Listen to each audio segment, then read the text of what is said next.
Good afternoon. Welcome to GW. I'm Yeonho Kim, Associate Director of GWIX, GW Institute for Korean Studies, and we go by GWIX here at the Elia School. I hope you enjoyed our great food for lunch. We tried really hard to treat you well. And thank you for joining today's second session on navigating uncertainties, inter-Korean relations, Russia-North Korea dynamics, and the impact of the 2024 US presidential election. Yes, we will discuss the three big uncertainties in about 3 hours. And I think that's doable with our distinguished speakers today. Before we begin the panel discussion, let me invite President Chun-Sik Kim of the Korea Institute for National Unification to deliver the opening remarks.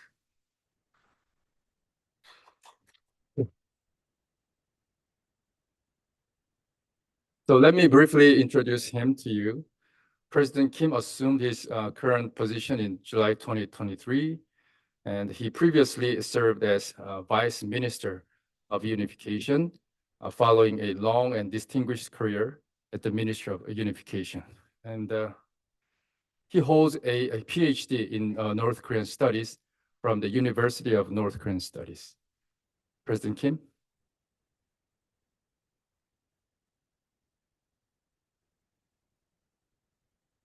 안녕하십니까. Thank you for your participation. Dean Yudomil of KDI School, Deputy Assistant Secretary of State, Robert Kepke, distinguished guest. Good afternoon. It is my great pleasure to have a session for Korea Institute for National Unification on the occasion of Korea Week. Also, it is a great honor for me to join you for this meaningful session for discussions on major issues surrounding the Korean Peninsula in the rapidly changing world. Especially, I would like to express my gratitude to the host and Associate Director Yeonho Kim of George Washington Institute for Korean Studies for panel organization working Iduk-Pino. Currently, South Korea is not free from the threat of North Korea's nuclear attacks. North Korea has now completed various types of missiles to attack South Korea. It has even stipulated its will to launch nuclear attacks first in the law.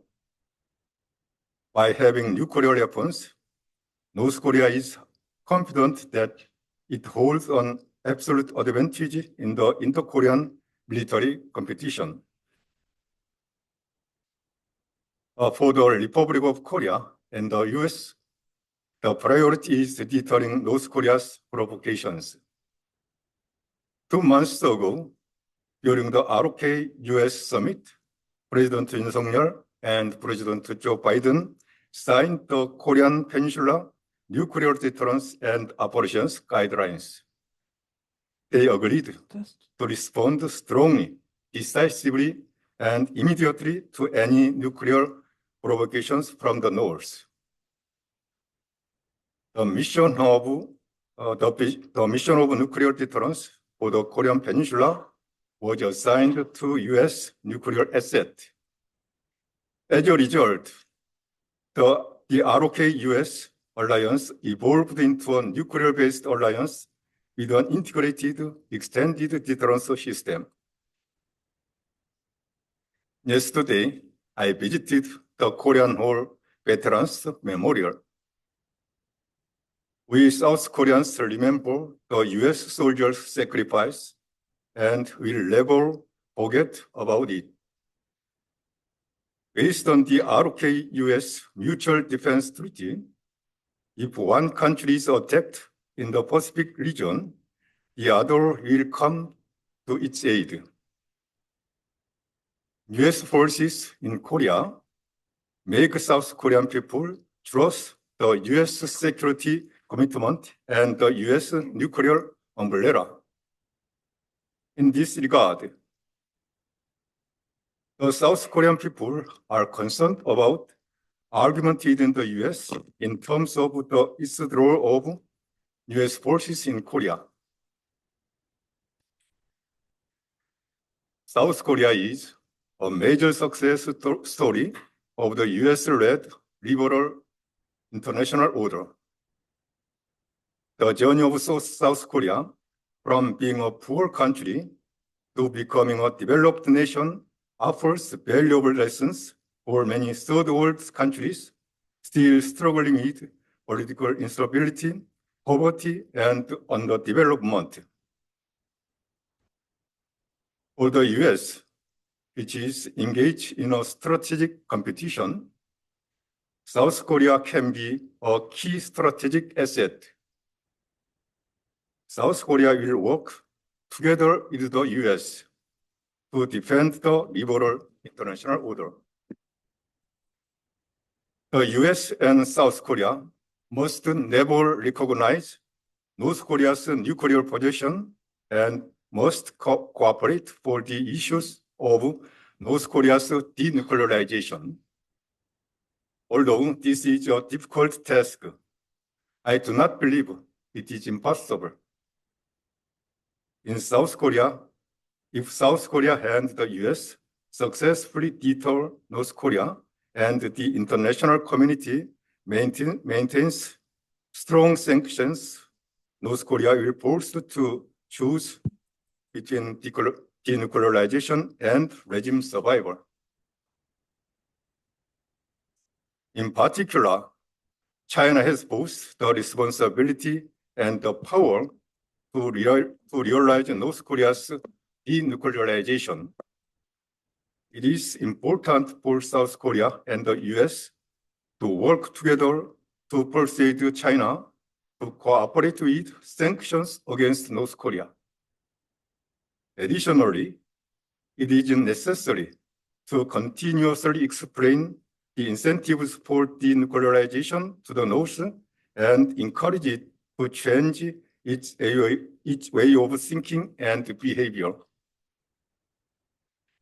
Recently, President Yoon made clear in his Liberation Day speech that he will pursue peaceful unification based on liberal democracy. To this end, he will encourage the North Korean residents to desire freedom-based unification. In particular, we aim to monitor, record, and publicize human rights violations against the North Korean residents in order to stop the North Korean regime's operation. If the North Korean residents are exposed to disaster, we will swiftly implement humanitarian aid.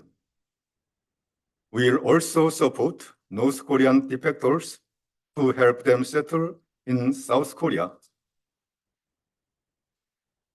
Unification of the Korean Peninsula is about Korean people's right to self-determination and should be achieved through free choice of each individual. However, unification on the Korean Peninsula would mark a significant shift in international affairs, and thus the support and assistance of the international community are essential. In particular, the US is the most important country that can provide decisive support for the process of unification. We know the historical fact that Germany's unification was possible by the determination and leadership of the US. At Camp David in August 2023, the announcement of support for a free and peaceful unified Korean Peninsula at the Korea-US-Japan Summit greatly encouraged the Korean people, and we hope that this issue will gain further attention in the international community. A unified Korea will serve as a mechanism to expand freedom, human rights, and universal values, and once again contribute to world peace and prosperity. I hope that today's meeting serves as an opportunity to not only assess the uncertainties surrounding the Korean Peninsula and actively discuss various perspectives, but also to remind us of the Korean Peninsula issues and to consider concrete measures for the future. Thank you very much. Thank you. Do you hear me? Yes? Is it working? Okay, thank you. Our next speaker is Deputy Assistant Secretary Robert Kepke, who will deliver the keynote speech. Unfortunately, Assistant Secretary Daniel Crittenbrink couldn't join us due to an unexpected urgent matter to deal with. And we are very grateful to Deputy Assistant Secretary Kepke for stepping in at the last minute. And let me briefly introduce him to you, very briefly. He served as Deputy Assistant Secretary for Japan, Korea, and Mongolia in the Bureau of East Asian and Pacific Affairs. And previously, he served as Director of the Office of Mainland Southeast Asia, as well as Director of the Executive Secretarial Staff in the Office of the Secretary of State. He holds a master's degree from the London School of Economics and bachelor's from Boston University. He enjoys introducing American culture through his love of playing and appreciating jazz music, according to the State Department, and speaks Mandarin, Japanese, German, I'm not finished yet, and Spanish, and I guess possibly Korean if he and his kids loves to watch K-dramas. We'll ask him.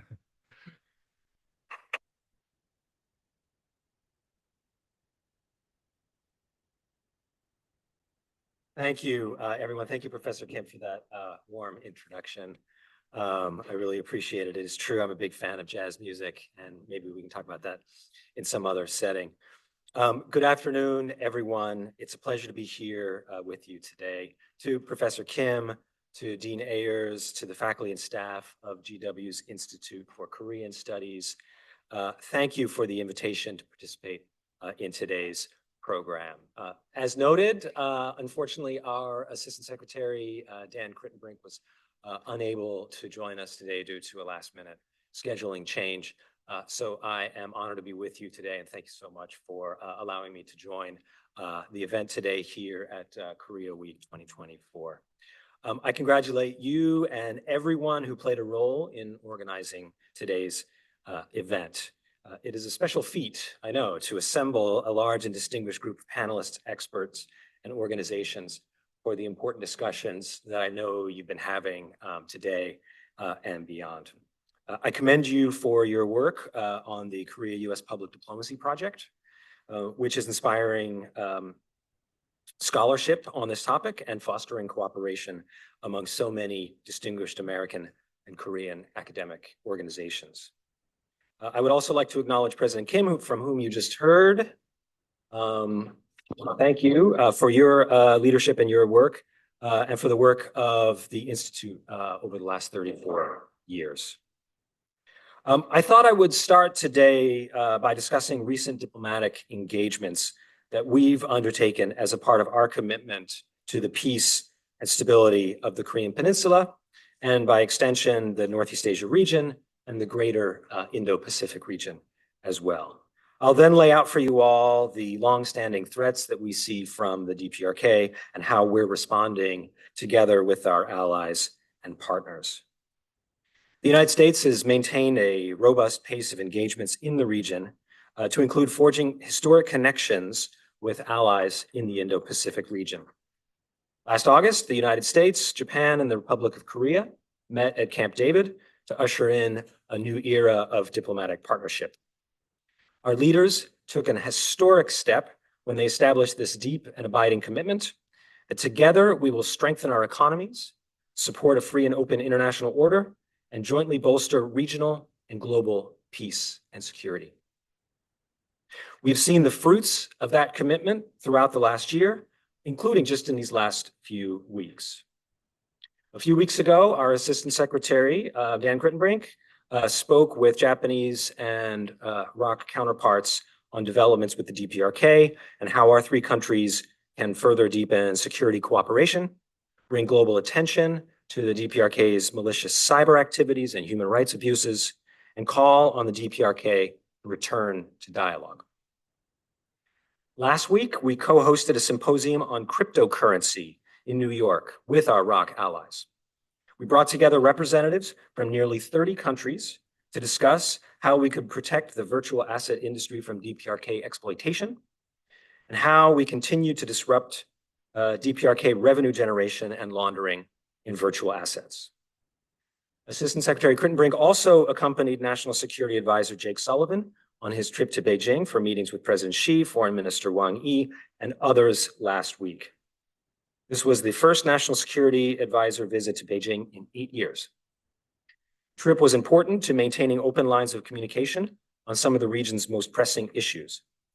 It afforded us the opportunity to speak directly with PRC leadership about the DPRK. We shared with the PRC our long-held belief that the DPRK regime presents a grave threat, first and foremost to its own people, but also to our allies in the Indo-Pacific region and across the globe. And our concern is only growing following the deepening nexus between Moscow and Pyongyang. In Beijing, we also underscored the fact that the door to diplomacy remains open to the DPRK. But in the meantime, we will continue to double down on our strong commitment to our ROK and Japanese allies and to strictly enforcing sanctions against the DPRK for its illicit activities. As everyone in this room is aware, the DPRK is among the most repressive authoritarian regimes in the world, and its human rights record is inextricably linked with international peace and security. The regime continues to deny its citizens rights to freedom of expression, movement, thought, conscience, and religion. It commits acts of transnational repression that impact families around the world, including Korean American divided family members and Japanese abductee families. There are new laws enforcing repressive ideological control, criminalizing using South Korean slang, and increasing penalties for watching foreign media. In the last year, we've seen a rise in public executions, including of children. The DPRK continues to execute, torture, arrest, and abuse individuals engaged in any so-called unauthorized activity, including activities related to religious beliefs and practices. It is also reprehensible the DPRK has chosen to spend hundreds of millions of dollars on its WMD and ballistic missile programs, even as the North Korean people suffer from serious food and humanitarian shortages. Some in the international community blame sanctions for the humanitarian situation in the DPRK. This is an attempt to divert attention from the DPRK's own reckless and unlawful behavior and its ultimate responsibility for the suffering of its people. The regime is choosing to divert resources from meeting the humanitarian and economic needs of its own citizens toward its unlawful WMD and ballistic missile programs. The United States cares deeply for the welfare of North Koreans, and we remain strongly supportive of efforts to provide humanitarian relief to the most vulnerable North Koreans, including those in detention. Our sanctions continue to maintain exemptions to ensure humanitarian aid can reach those who need it. We hope the DPRK will soon open its borders to international humanitarian workers, whose aid efforts have been hindered by the DPRK's border closures. The United States will also continue our longstanding efforts to shine a spotlight on North Korea's human rights violations and abuses, to amplify the voices of North Korean escapees, to promote accountability and increase access to independent information in the DPRK. And we worked closely with the ROK and Japan to highlight the DPRK's human rights abuses in the UN Security Council. As we have repeatedly stated, we are open to a frank and candid discussion with the DPRK on human rights, including of our own record. Beyond its own borders, the DPRK regime represents a grave threat to our allies in the Indo-Pacific region. The DPRK launched over 30 ballistic missiles in 2023, including 5 ICBMs. This followed the launch of 69 ballistic missiles in 2022, including 8 ICBMs. Each of these launches violated multiple UN Security Council resolutions and demonstrated the DPRK's determination to advance its WMD and ballistic missile capabilities in the face of international condemnation. The regime has also announced plans to further develop its ICBMs and hypersonic ballistic missiles, as well as, quote unquote, mass producing tactical nuclear weapons. It also claims to have conducted multiple tests of a, quote, underwater nuclear attack drone, unquote. The DPRK recklessly carries out ballistic missile launches without notifying international aviation and maritime stakeholders. This lack of notification also violates standards issued by the International Civil Aviation Organization, pursuant to the Chicago Convention, to which the DPRK is a party. DPRK also disregards regulations and guidance of the International Maritime Organization, of which it is a member. In some cases, DPRK missiles pass over and through multiple international air routes. This could result in aircraft or maritime vessels unwittingly entering the area after a missile is in flight. Such threats to civil aviation and maritime vessels clearly demonstrate just how dangerous the DPRK's recent behavior has been. All of these increase the risks of miscalculation and misunderstanding, which could lead to tragic outcomes. This threat is not only borne by our friends in the region. The DPRK's reckless and unlawful behavior is a global threat. Since September of last year, Russia has procured over 16,500 shipping containers of munitions and munitions-related material from DPRK. These arms transfers constitute clear violations of multiple UN Security Council resolutions. Since late December 2023, Russia has launched upwards of 65 DPRK supplied ballistic missiles into Ukraine.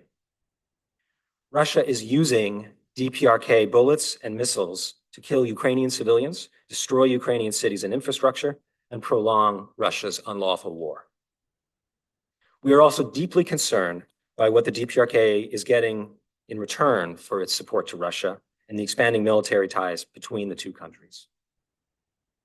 In return for its missiles going to Ukraine, we believe Pyongyang is seeking military assistance from Russia, including fighter aircraft, surface-to-air missiles, armored vehicles, ballistic missile production equipment or materials, and other advanced technologies.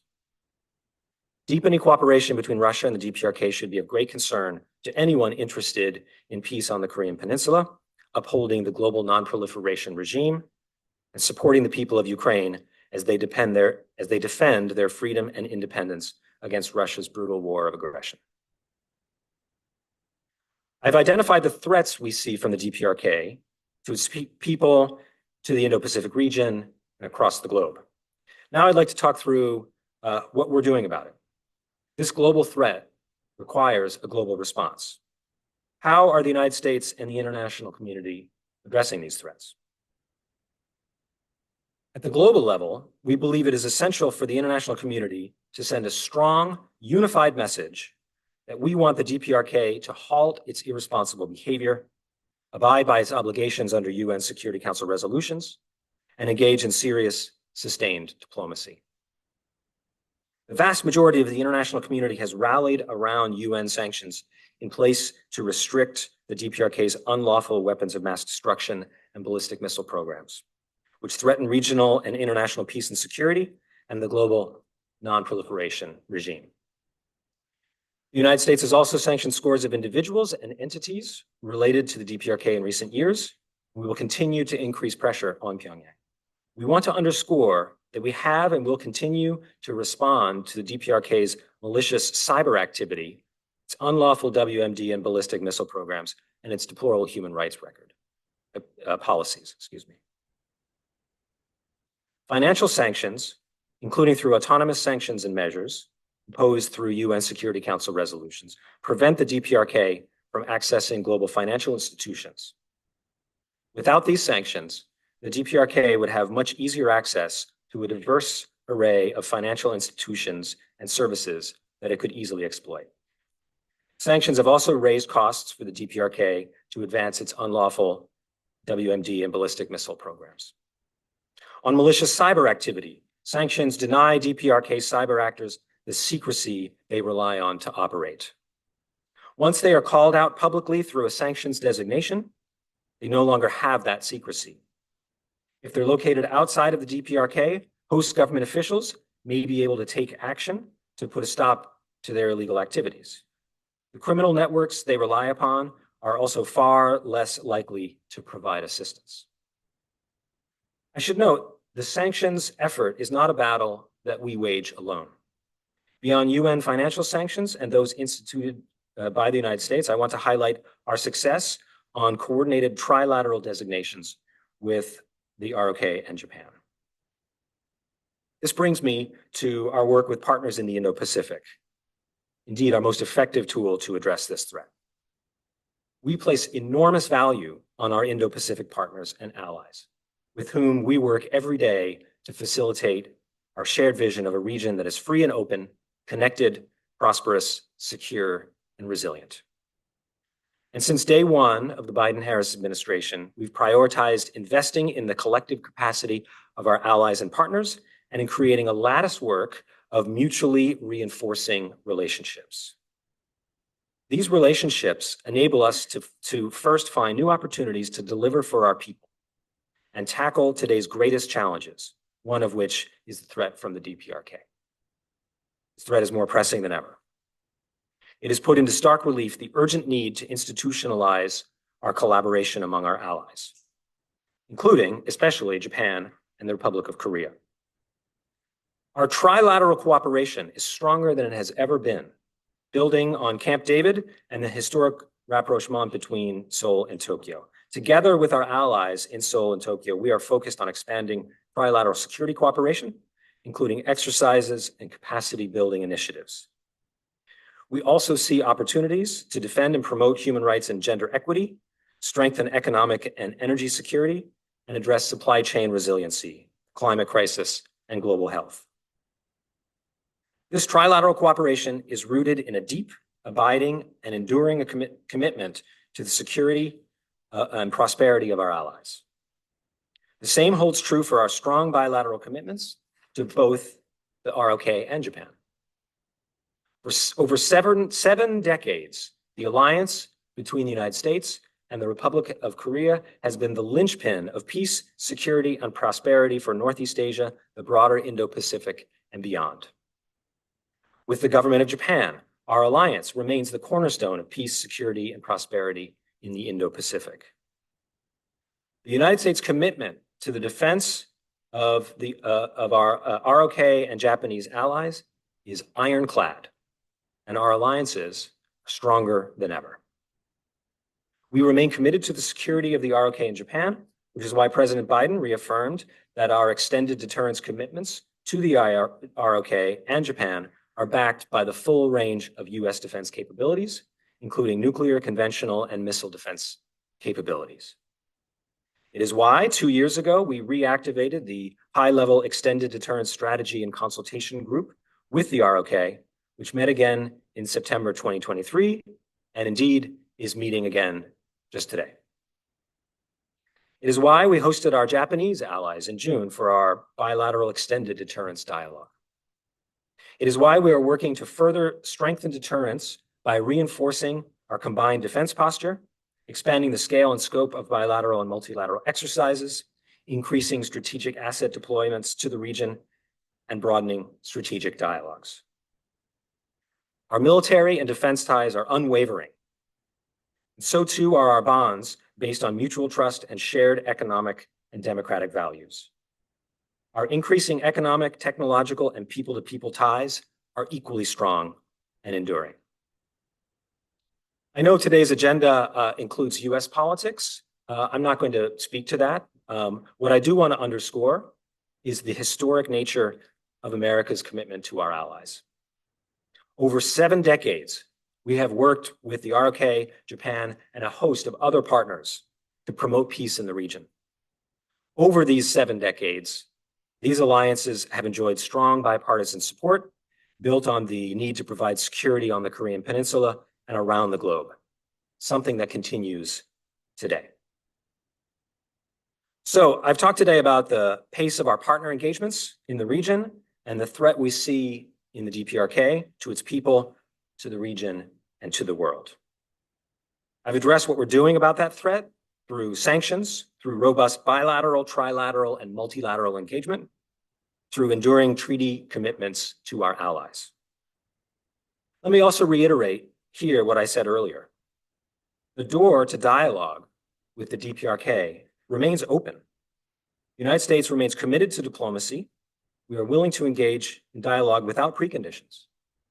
Advancing regional and global peace and stability means that we are open to discussing security issues, as well as human rights and humanitarian issues, including on family reunifications or inclusion and accessibility for persons with disabilities.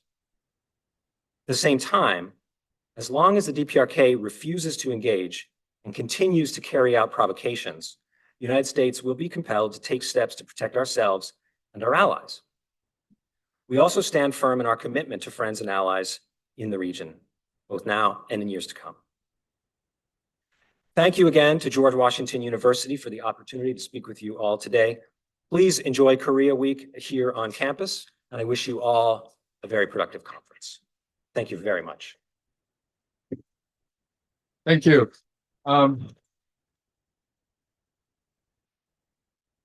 Unfortunately, Deputy Assistant Secretary Kepke, his schedule is too tight to take any questions from the floor. But thank you again for joining us, Robert. And let us take a 3-minute break before we begin the panel discussion. I know it's going to be 5 minutes, but officially it's going to be 3 minutes. Thank you. The first panel. Okay, let me begin the panel discussion, the first panel discussion, by briefly introducing the speakers. For the first panel on the changing inter-Korean relations and reunification of the Korean Peninsula, joining us today is Sung-Jun Park, a research fellow at the Korea Institute for National Unification.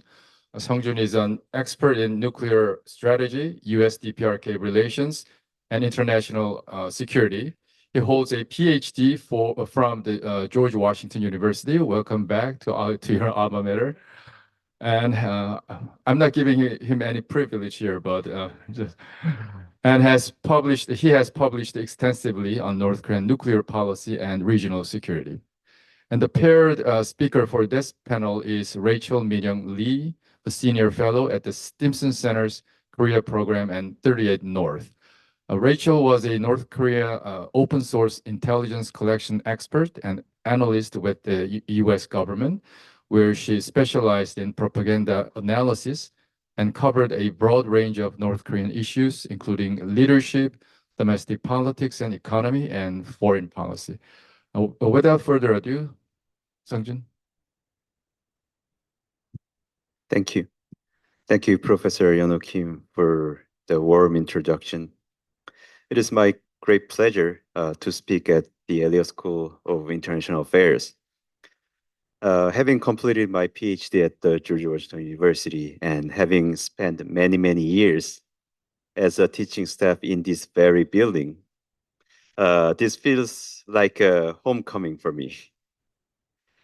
Today, I'm going to briefly discuss the current state of inter-Korean affairs, the South Korean government's newly proposed unification doctrine, and potential avenues for future Korea-US cooperation.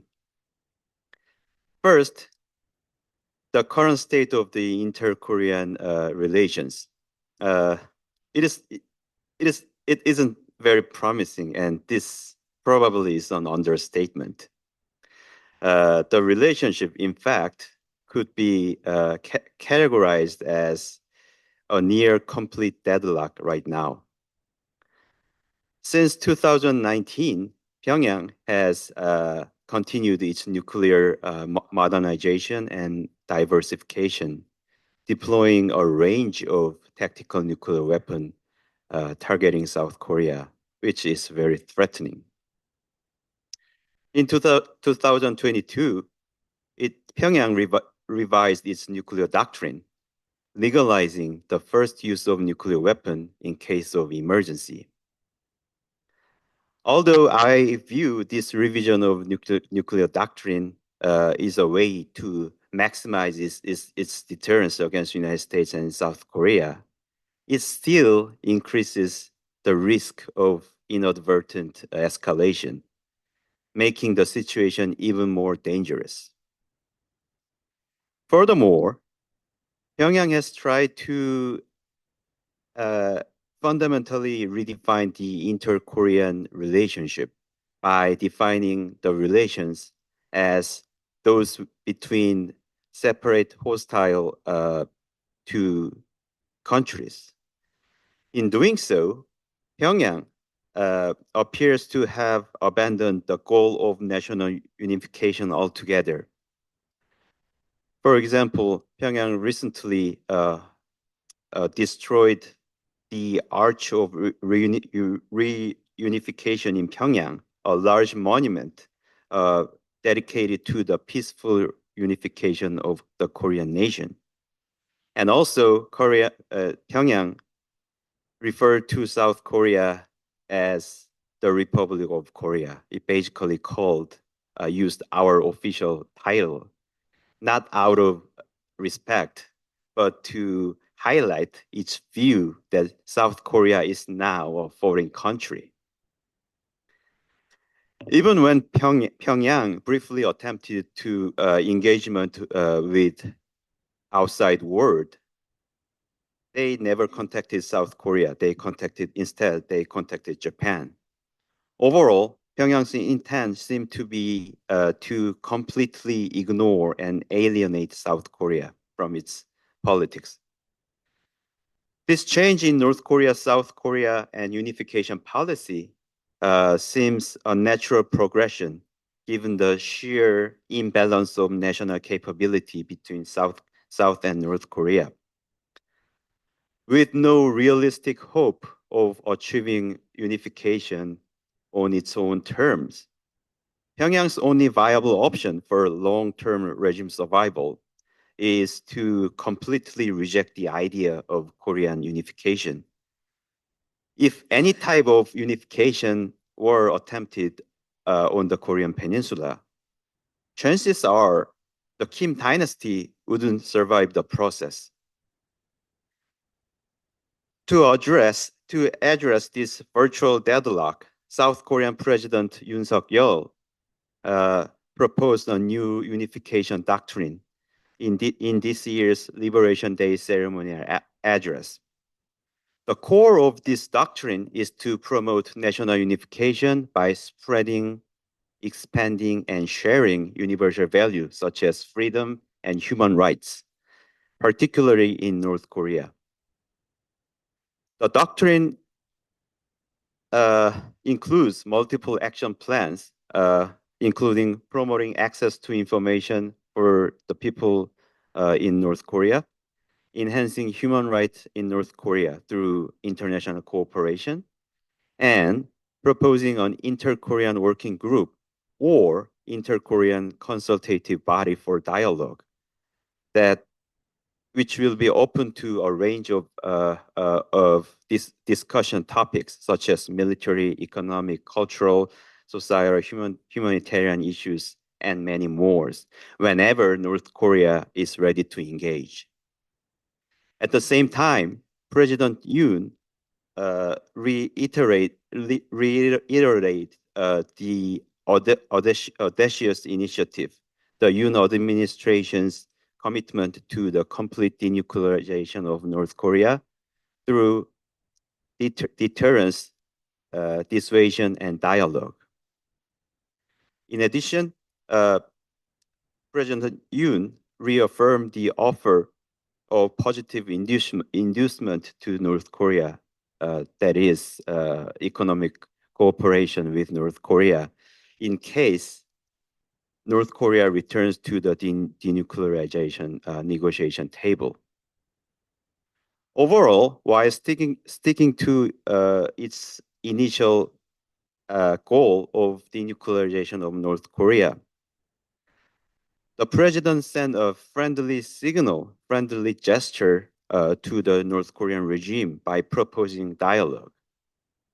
However, Pyongyang has yet to respond to South Korea's unification doctrine, and it's quite uncertain if it will ever respond anytime soon. For now, it seems that South Korea's top priority should be maintaining the status quo by upgrading its alliance with the United States, particularly through the nuclear consultative group, as this alliance is essential for deterring a nuclear North Korea. I believe Seoul and Washington have multiple reasons to remain close allies for the foreseeable future. While some people question whether the United States remains committed to the denuclearization of North Korea, it is obvious that Washington still have a very strong incentive to preserve the current NPT international regime.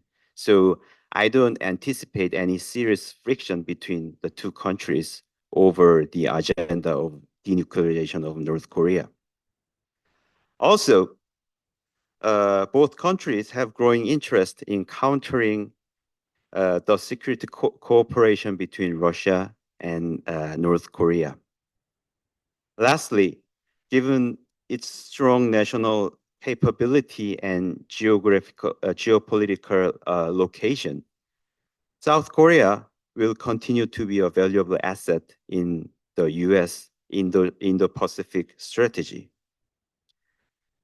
While this will be discussed by other speakers later in this session, I'm largely optimistic about the future of Korea-US alliance, regardless of the domestic political development in either country. And I'll stop there. Thank you very much for listening. Thank you, Songjun. At the beginning, I mentioned three big uncertainties, but after I listened to Songjun's presentation, probably this is not going to be a big uncertainty as far as inter-Korean relations are concerned. But Rachel? I'd like to start by thanking the George Washington University and KDI School for organizing this event and inviting us to speak. I am honored to share the floor with my distinguished colleagues from the US and Korea. I will begin by presenting my thoughts very briefly on President Yoon's latest Liberation Day speech. And then I'll contextualize North Korea's policy changes on South Korea, and I will end with some brief thoughts again on how we might proceed forward. Yoon's latest Liberation Day speech was meaningful for three reasons from my point of view. First, South Korea reaffirmed its commitment to unification despite Kim Jong-un's renunciation of the country's decades-long unification policy. Secondly, the new unification doctrine revamped South Korea's 30-year-old national community unification formula. It clearly sets a liberal democratic Korea as the end state of unification and provides a detailed blueprint for how to get there. And lastly, President Yoon said South Korea would keep the door to inter-Korean dialogue wide open and called for forming an inter-Korean working group to discuss a wide range of issues, including security, economic cooperation, and cultural exchange. However, Yoon's unification speech did not address how to draw out North Korea to the dialogue table and manage the North Korean threat, which is the first step toward unification and, under the current circumstances, the immediate concern. It is not a surprise that Pyongyang did not bother to react to President Yoon's speech or the new unification policy, given its two Koreas policy. When Yoon unveiled the audacious initiative in his Liberation Day speech, 2 years ago, Kim Yo-jong issued a statement in reaction to that speech. It was downright negative, but at least the reaction itself indicated interest. North Korea's reticence this year alone shows that we have some work to do. But first, this work has to be premised on an understanding of how and why North Korea's policy towards South Korea and unification has changed. It was extremely unusual for Kim Jong-un to define inter-Korean relations as relations between two belligerent states and renounce the country's decades-long policy of unification at a party plenary meeting in December 2023, and again at a parliamentary session in January 2024. However, a policy reorientation had been in the works for some years, and Kim's 2 speeches were just the culmination. Like most key North Korea policy changes, the shift in Pyongyang's South Korea policy or unification policy can be traced back to the collapse of the Hanoi summit in 2019. In the wake of the summit, North Korea on multiple occasions expressed a sense of betrayal and strongly rejected South Korean attempt at intervening in US-South Korea relations. Following the collapse of the US DPRK working level nuclear talks in Sweden in October 2019, North Korea has taken some key steps to move further away from unification and establish a new nuclear policy towards South Korea. And examples include unification and related themes being virtually vanishing from the country's authoritative media outlets. For the first time at the 8th Party Congress in January 2021, Kim Jong-un called for the development of tactical nuclear weapons, which target South Korea. North Korea's party daily Nodong Shinmun in May 2021 closed down its fatherland's reunification department, which had been in existence for years. North Korea's new nuclear law released in September 2022 implicitly expanded the scope of nuclear strike targets to include South Korea.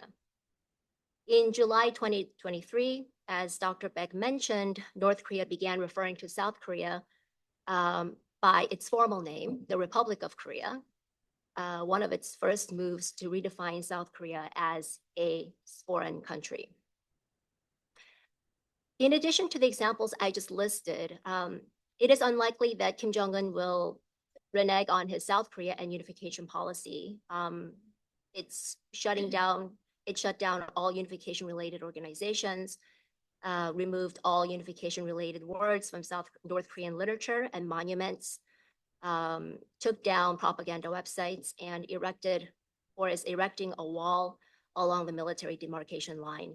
And all of these points point to finality, in my opinion. And there appear to be 2 main reasons for this major policy shift. First, unofficial policy change likely was a matter of some urgency owing to Pyongyang's evolving nuclear posture towards South Korea. To enable nuclear use on South Korea if and when needed, Kim probably needed to reestablish South Korea as just another foreign state and not part of the Korean nation with which it should eventually reunify. Second, it is possible that North Korea viewed South Korea as an impediment to its future diplomatic endeavors, particularly with the US and Japan, given that South Korea has always functioned as a key interested party in North Korea issues. By defining South Korea as just another foreign country and a belligerent state, North Korea can attempt to exclude or at least minimize South Korea's involvement in any of its diplomatic overtures going forward. These points would seem to be supported by Kim Jong-un's speech to the Defense Ministry in February 2024 to mark the Korean People's Army's founding anniversary. He referred to the new South Korea policy as quote unquote ridding of fetters and said North Korea was entitled to strike and annihilate South Korea at any moment and could more thoroughly manage the surrounding environment thanks to its new South Korea policy. It would be reasonable to ask why now, especially since the policy change has been in motion for a few years. We should recall domestic and external trends which have worked in North Korea's favor. In the same speech where Kim first announced his new South Korea policy, he gave a glowing review of the country's economic achievements in 2023, even noting that the country's GDP had grown by 40% compared to 2020. Even if we do not take that assessment at face value, it at a minimum reflects Kim's confidence in managing the economy.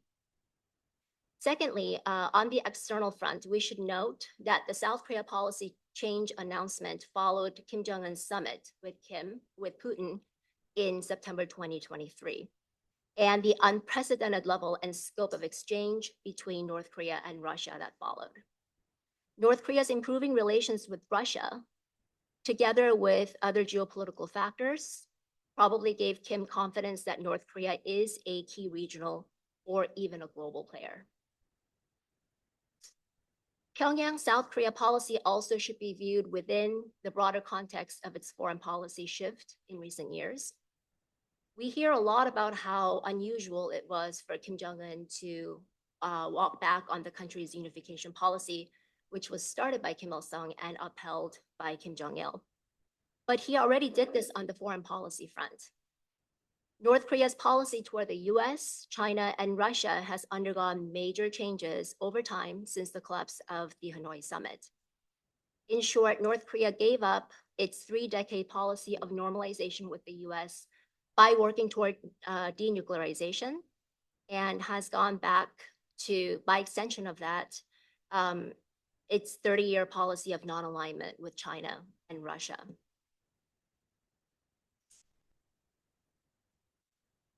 And so I think it is natural, given the major foreign policy changes, that North Korea's policy on South Korea and unification also underwent a major change in alignment with its foreign policy changes. Going forward, North Korea's domestic and foreign policy trends, for example, its improving relations with Russia and emphasis on national defense, bode ill for prospects for dialogue. How North Korea defines its territory in the constitution at the next parliamentary session, likely to take place this month, has the potential to escalate tensions further in the region. On that note, I think it is deeply concerning that Kim may be drawing lessons from Putin's attempt at territorial expansion, as we have seen in his illegal invasion of Ukraine, and also Xi Jinping's ambitions toward Taiwan. Some experts have opined that a Trump presidency may induce North Korea's return to the negotiating table. I think that North Korea may change its tactics if Trump returns to the White House, but it is unlikely that Pyongyang will change its strategy, at least not until the 9th Party Congress in January 2026. To manage the North Korean threat, we should strike the right balance between deterrence and dialogue. We should continue to strengthen deterrence and US ROK Japan security cooperation in light of growing threats from North Korea. Furthermore, the US, South Korea, and Japan need to walk in lockstep regarding their North Korea policies in light of the aforementioned possibility that North Korea may attempt to exclude South Korea from any of its future diplomatic endeavors. At the same time, we need to send clearer signals to North Korea that we are sincerely interested in pursuing dialogue. And in my opinion, this starts with a willingness to recognize that North Korea may be changing, not merely going by the old playbook from the Cold War, but actually adopting a new playbook and clearly understand its intentions and incorporate them into policy. And that way we can hopefully avoid making proposals that will fail to resonate with Pyongyang.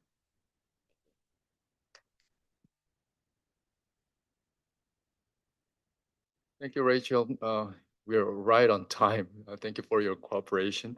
I think we can see some delicate differences between your analysis. So I'd like to ask Sungjun and Rachel if you have any comments to make on each other's presentations. Probably Seongjun, I think you may have something to say about Rachel's comments that President Yoon's reunification doctrine lacks somehow the way how to draw out North Korea to the dialogue table. You don't have to answer my question, but I'm just throwing out an example. So I think the main difference between Rachel's analysis and mine is that I kind of see North Korea, the motive behind the North Korea's change in South Korea and unification policy is kind of defensive, because I believe that North Korea believe that it is losing its competition with South Korea, and it decided to isolate itself from South Korea. But you seems like to believe that North Korea did that because it is more confident, because it is gaining external support from Russia, and it also they seems to do decently in terms of economy. So if my question is that if North Korea is doing this because it is more confident and it has more aggressive intention, is it possible to bring North Korea to the negotiation table by suggesting dialogue?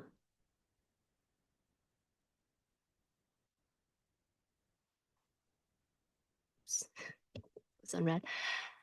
I do think that I don't think we're in disagreement. I do think that North Korea, Kim Jong-un decided that unification is not going to happen. So I think that was part of the driver. I just think that, with all of the policy changes that have been taking place on the foreign policy front, and defense military front, in a Korean front, since the breakdown of the Hanoi summit, the question of why now comes up. And I think when we think about the trends domestically and externally, there are certain factors that I believe have contributed to boosting Kim Jong-un's confidence. But I do agree with you that Kim Jong-un has, in essence, given up on unification policy, which I think made it easier for him to adopt his new line on South Korea and unification policy. In terms of whether we can bring Kim Jong-un back to the negotiating table, I think that's a very difficult question. And I think anybody who can figure that out will probably win a big peace award. I think I mentioned this briefly in my presentation, but I don't think we are going to be able to bring him back to the dialogue table, even if Trump wins, until the 9th Party Congress takes place in January 2026. I think that until then, he is going to focus on completing his 5-year defense development plan. And I think no matter who wins the US presidential election in November 2024, the next 6 months, 8 months, 10 months will be a period of transition anyway, right? There will have to be a new policy crafted on North Korea, among other things. And so I think Kim Jong-un is going to be in a waiting mode. But yeah, to go back to your question, I don't think we're going to see a big strategy change on North Korea's part until January 2026. Thank you. I think we can come back. We have a roundtable discussion and Q&A after we finish all 3 panels. So let me leave it there for now. And let me move on to the next panel on this changing North Korea-Russia relations and the future of sanctions on North Korea. The first speaker is Bill Newcomb, a proud member and the founding former chair of the North Korea Economic Forum at GWIX. He served on the panel of experts on the DPRK at the UN Security Council for how many years? Like almost 10 years, I think. No? 8 years? Oh, over 3? Yeah, it was over 3 officially. He retired from the Treasury Department, where he was a senior economic advisor to the Assistant Secretary for Intelligence and Analysis. And the paired speaker for this panel is Min Sung Kim, a research fellow at the Korea Institute for National Unification. Min Sung also serves as a member of the Policy Advisory Committee of the Ministry of Foreign Affairs and Ministry of Unification. She received her PhD in International Relations from Korea University. Without further ado, Bill. Well, first, as did Rachel, I'd like to express my appreciation to GWIX, to the KDI school, and to Kinu. I love saying initials, right? I mean, it just rolls off the tongue so well rather than spelling out the whole name. And I appreciate it because, one, it gives me a chance to participate in this very interesting conference. Two, as a retired guy, I don't put on a suit too often, and I got to wear the tie my grandson gave me of his school. So I really benefited various ways personally on this. Now, I'm an economist, as Jan-Ho mentioned. I'm not a weapons guy, so don't hold my feet to the fire if I get something wrong there. I don't assess grand strategy. I have been known to poke around on not so grand strategy. And my talk today, you should be forewarned that it's in the area, the arena of opinion.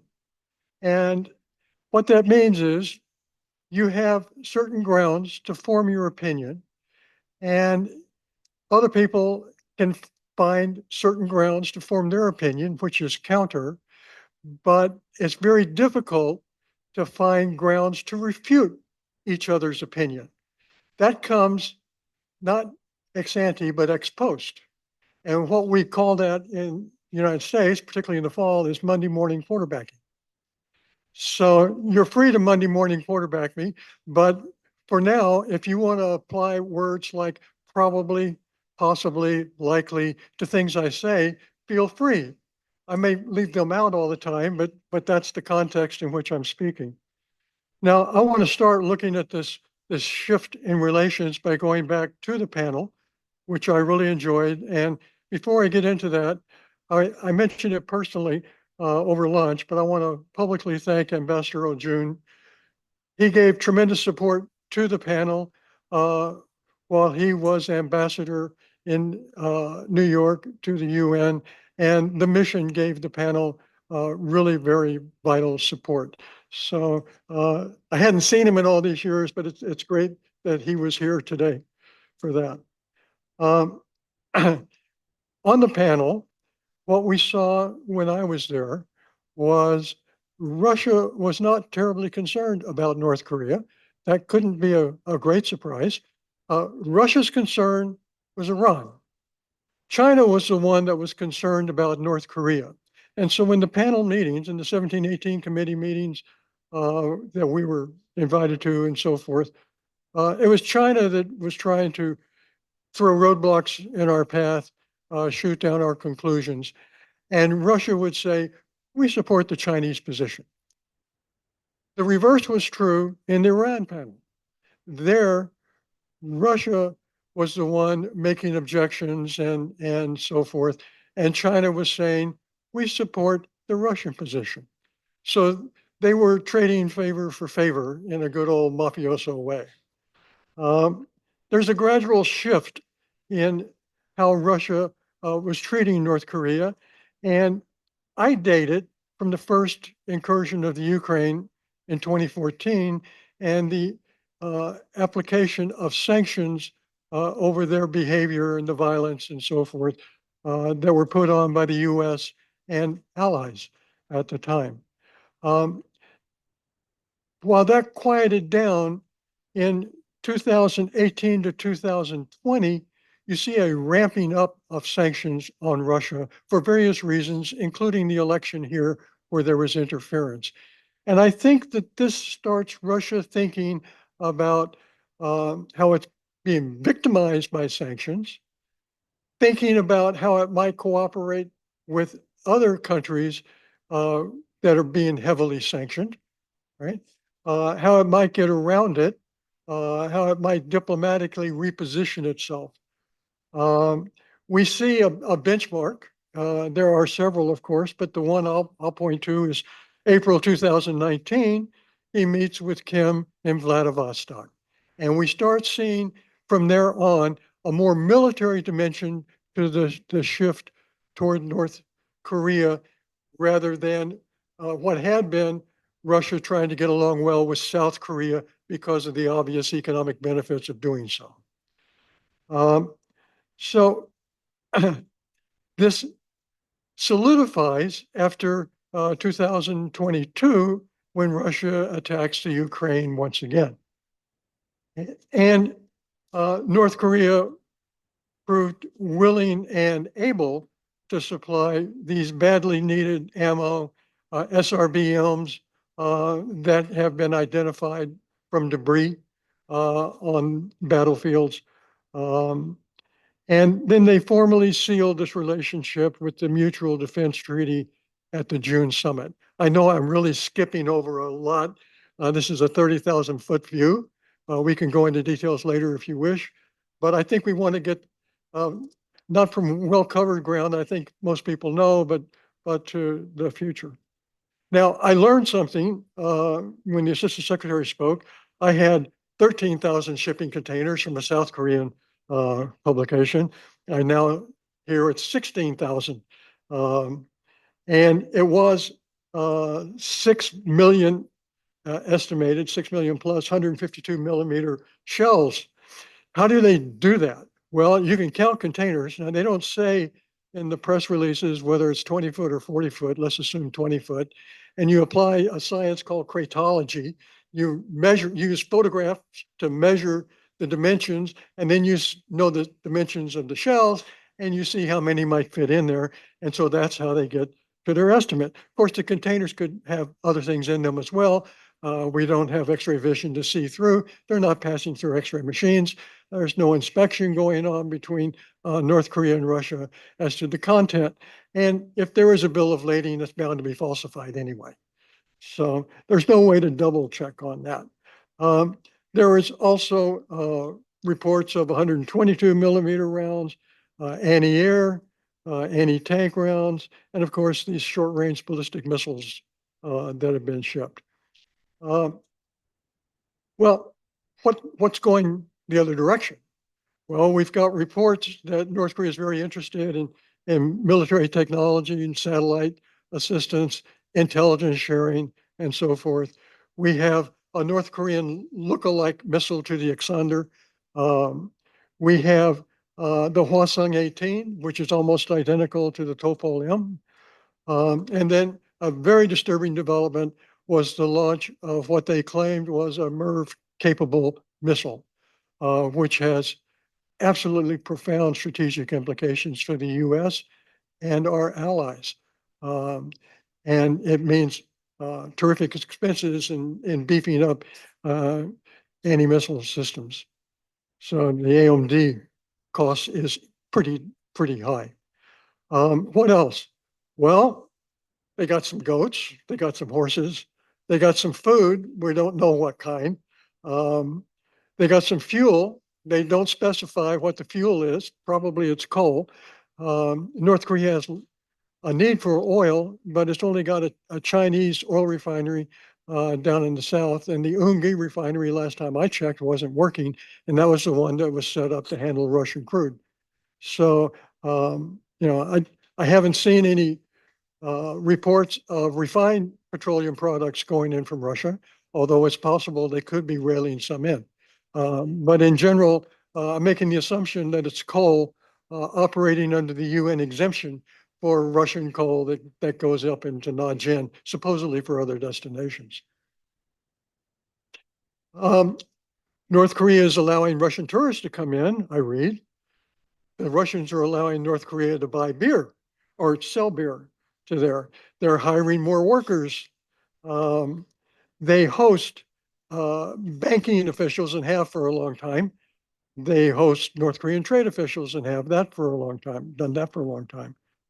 They give space and turn a blind eye to North Korean cyber theft operations run by the Reconnaissance General Bureau that have a much better way of operating out of Russia, although they operate out of China as well. And then a big gift last April, the Russians vetoed the aforementioned panel of experts, which was uniquely capable of doing investigations, writing reports that were internationally accepted and unquestioned. And hopefully some kind of replacement mechanism can be devised to help member states keep track of what North Korea is up to. Now, another report I read said that North Korea's defense industries to supply the Russian demand were operating at 100% capacity for those supplying Russia, but others were operating at 30%. Now, I don't know how you do that. If you're looking at a defense industry from a satellite, you see a building. There's no rheostat that says, okay, we're at 30%. You don't see 30% of the workforce going in and out. You might see some trucks or something, but quite possibly what was seen was, well, North Korea's defense industries hit a slowdown during COVID. It was hard to export. And a lot of them may have gone dark for a while because of problems getting employees. I suspect now they're operating pretty near capacity. And don't forget, Russia is not the only client of North Korean weapons. I mean, Hamas used North Korean weapons in its attack in Israel. And they used missiles despite the State Department's artful skating around that particular observation. The Israelis proved it beyond a doubt by looking at debris, just like the Ukrainians proved it beyond a doubt by recovering debris from the missile strikes. So this defense industry in North Korea is called a second economy. And it was established quite some time ago. And the conventional weapons producers are generally located close to the China border. It reminds me a bit of what China's approach was. It was called the third line, where they moved all their defense industries into inaccessible spots inland. It was an economic disaster for China, by the way, that contributed to negative investment returns. But so they're there. The missile factories and so forth are more scattered. They're more centrally located. The defense industry factories, they're hard to study because they have multiple names. Now, some people say, well, they're cover names, but it's more than that. Yeah, they're cover names, but it also reflects that North Korea firms, institutions, other kinds of organizations, their banks, they have one name when they face externally. They have another name when they face internally. Externally, it may look like an independent organization. Internally, it's part of a ministry. So you have that. And you can get around, my way of getting around the confusion, I'll share with you. I'm my mother's son. I'm my sister's brother. I'm my son's father. I'm my wife's husband. I'm the same person, but the name reflects how I relate to all these different persons. And that's how North Korea operates. If it goes to a wartime footing, these relationships change, the names will change, but it reflects a relationship. It's not really an effort to confuse, although they'll gladly take that as well. So, so that's how they're organized. What's their size? In 1990, there was a consensus estimate that the North Korean military sector, the defense sector, accounted for about 25% of GDP. That seems pretty reasonable. I mean, in general, if you were looking at the budget, you said, well, they cut it in 1972, but really they didn't. And so you take the published budget, you double it, and you're more or less in line with what they're spending. So what happened after 1990? Well, the economy trends down very far, very fast. Defense spending is maintained. So do the math, right? What happens when your numerator stays the same and your denominator falls? Well, the share of defense obviously has gone up. By rule of thumb, it probably accounts for about a third of North Korea's economy today, compared with 25% in 1990. And for me, that's a conservative estimate. In private conversation, I might put it higher, but in public, I'll put it at a third. And then if we look at the relationship now with Russia buying this and North Korea wanting assistance, what is the difference with the relationship they had with the Soviet Union? Well, back then, North Korea had to connive to get military industry. It got a little help with tanks and some conventional weapons.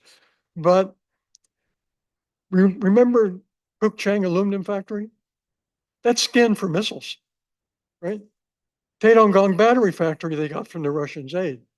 Well, submarines need batteries, heavy trucks need batteries, tanks need batteries. So you find this kind of economic aid coming from the Russians also going into the military sector in a big way. Now, what is going to happen now? What is going to limit it? Well, as I mentioned, a lot of the conventional weapons factories are in the more isolated areas, a little bit more remote. Transportation is more difficult. Winter's coming on. Hydropower plants freeze in the winter. Electric power capacity shrinks. So some of these factories may have more difficulty operating. They may have uncertain power supplies. The timely arrival of inputs and the shipment of shells out could be compromised. So we may see some supply hiccups over the coming winter. Now, those are sort of short term. Longer term. Anybody ever been in a factory operating at 100%? The wear and tear on machinery, wear and tear on personnel, it's real. And so North Korea is going to have to be replacing machines, bearings. It is under sanctions in terms of getting plant and equipment. So it's going to be depending upon Russia perhaps to supply that. Is Russia manufacturing the kind of equipment that North Korea needs to keep these defense industries operating? Why are they trading with North Korea if they could do it themselves? Russian industries in the 1990s and 2000s transited to re-equip themselves to trade with the West, right? North Korea was able to go into the gap because it was about the sole manufacturer that was able to resupply Russia's old military plants. So you're going to have some difficulty there. Not insurmountable, but it's going to impinge on the production capacity and the supply capacity. So that's one limit. With Russia stepping up the game, what's China going to feel? Is it going to want North Korea to make rapid advances? Or is it going to be quietly talking with Moscow about, shouldn't we impose a little bit of limit on how fast, how far this cooperation goes? Now, back in the old days, USSR, there was a book and articles about Pyongyang between Moscow and Peking, right? So they gave North Korea a credit for shrewd navigating between these big capitals. Was it shrewd navigating, or were Moscow and Beijing, Moscow and Beijing just tolerant of a little neighbor that was a bit of an irritant, right? How much of it was clever North Korean foreign policy, and how much of it was, well, you know, they don't join SEMA, they won't coordinate their 5-year plan with ours, they don't endorse the invasion here or whatever, but in general, they're on our side, and let's give them enough to, satisfy the time being. And they managed to let North Korea run up a lot of debt and so forth. So it's a paternalistic approach on the part of the two capitals. So there's going to be some balance established there, But I really don't, and again, opinion, I don't think Kim Jong-un is going to be any better than Kim Il-sung was in terms of navigating the currents that run in these two capitals. He's probably a very smart young man, middle-aged man now, I guess. But I think it's going to be quite difficult. So there is that. What is the economy, the North Korean economy, going to gain? Well, I mentioned the second economy, and one unique thing about the second economy is it's horizontally structured. The reason was, as North Korea was developing in the 60s and the 70s, civilian economy had a lot of trouble because of the priority given the military. So if the military sector needed something from the civil economy, they couldn't count on it coming in time. So it would impinge on their ability to meet their plan. They couldn't stand that, and they had priority. So you find a vertical integration in defense industry. They own their own mines, their own mills. They employ the people. At some civilian factories, they maintain workshops because they have talented personnel there, or they have an input that doesn't travel well. But so they're organized where they minimize connectivity to the civil economy. So if the Reconnaissance General Bureau is bringing in $6 billion, if the sale of shells is bringing in a lot of money, I mean, they released 5 million that was blocked, and I'm sure other money is coming in, or they're doing ledger accounting and giving funds for North Korea to spend in Russia. How much of that is being shared with the rest of the economy? And I would say that the leakage is fairly minimal. So it's probably staying put where it is. And you're going to have some people talk about income distribution differences. Some people are going to be living high, and other people are going to continue to live in poverty like they have been. So I'm looking at an economy that is not going to benefit too well. It's an economy that has been in trouble for some time. It's an economy that punished itself by imposing its own blockade on trade during the COVID period. It's an economy that has suffered multiple national disasters. It can't feed itself. It can only sell at cheap prices. And again, my opinion, while some people estimate the economy grows, they do that by counting output. They say, okay, you produce 10% more this year. We price it at this amount. And so that accounts for 2% of the economy. So you grew 1.3%. But the fact that output increased doesn't mean you had positive value added. You got to look at the inputs that went in to increase this output. And I suspect in some sectors, North Korea experiences negative value added. So I am not confident, for technical reasons as well as practical reasons, in some of the economic forecasts that show North Korea's economy doing better. Opinion. So how do we respond? 1 minute. Okay. Well, there's a threat. One thing that people have mentioned is, well, China.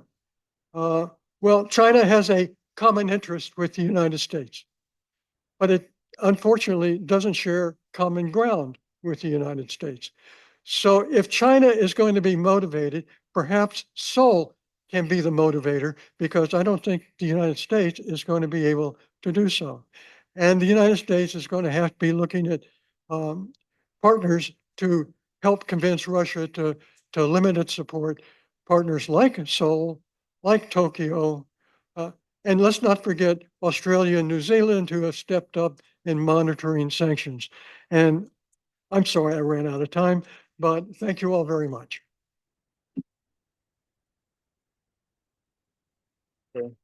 Thank you, Bill. I'm sure we have a time for listening to your insights again during the roundtable discussion. Bill briefly mentioned Russia turning its blind eye to North Korea's cyber money theft. For your information, GWIX hosted a webinar focusing on North Korea's cyber threat last week.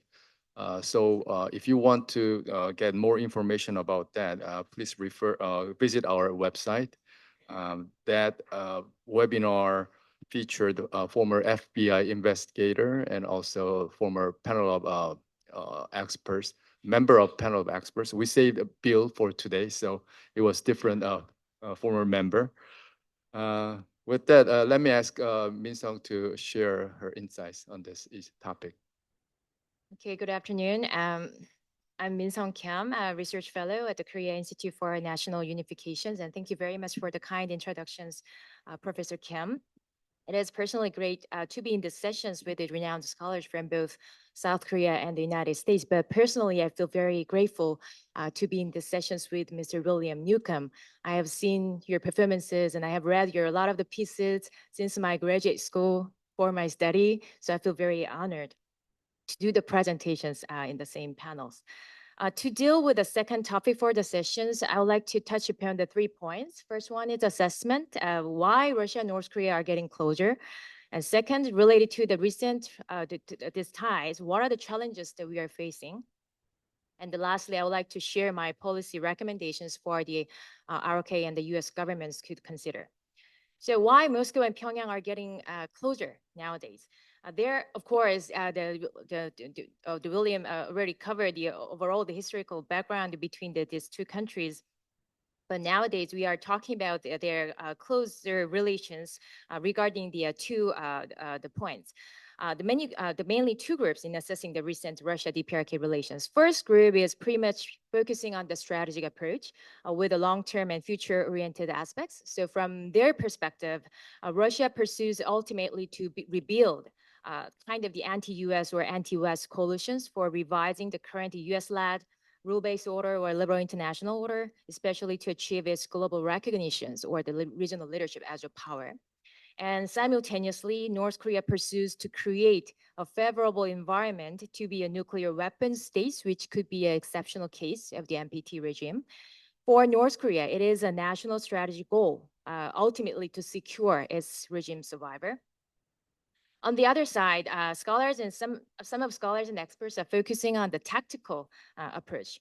Both Russia and North Korea are using these bilateral relations as useful leverages for overcoming the current harsh situations. So in this sense, they are taking kind of transactional manner. So Russia pursues to continue the war in Ukraine until it accomplishes the specific goals, such as at least the bargaining power over the upcoming kind of the peace negotiations, or at least the securing its sphere of influence. At the same time, DPRK pursues to overcome the current, the external, internal difficulties and accomplishes its domestic political and economic consolidations. North Korea have seen the strengthened ROK-US alliance for the past 2 years, ROK-US-Japan security cooperations. Although we talked a lot about the international sanctions regime, mainly led by the UN, seems ineffective, but the individual sanctions, including the United States, have steadily increased. So moreover, under this kind of circumstances, the year 2025 for North Korea is a very significant target year for North Korean regime to accomplish its economic and military development plan. So there should be some more progress for North Korean regime to show its people regarding its achievements and performances.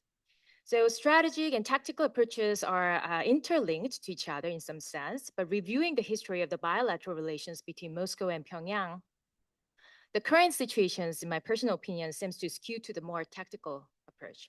So Russia tries to make North Korea engaged in its Ukraine war throughout the military ammunition supply, including the artillery shells, in return for the giving its support against the international sanctions pressure.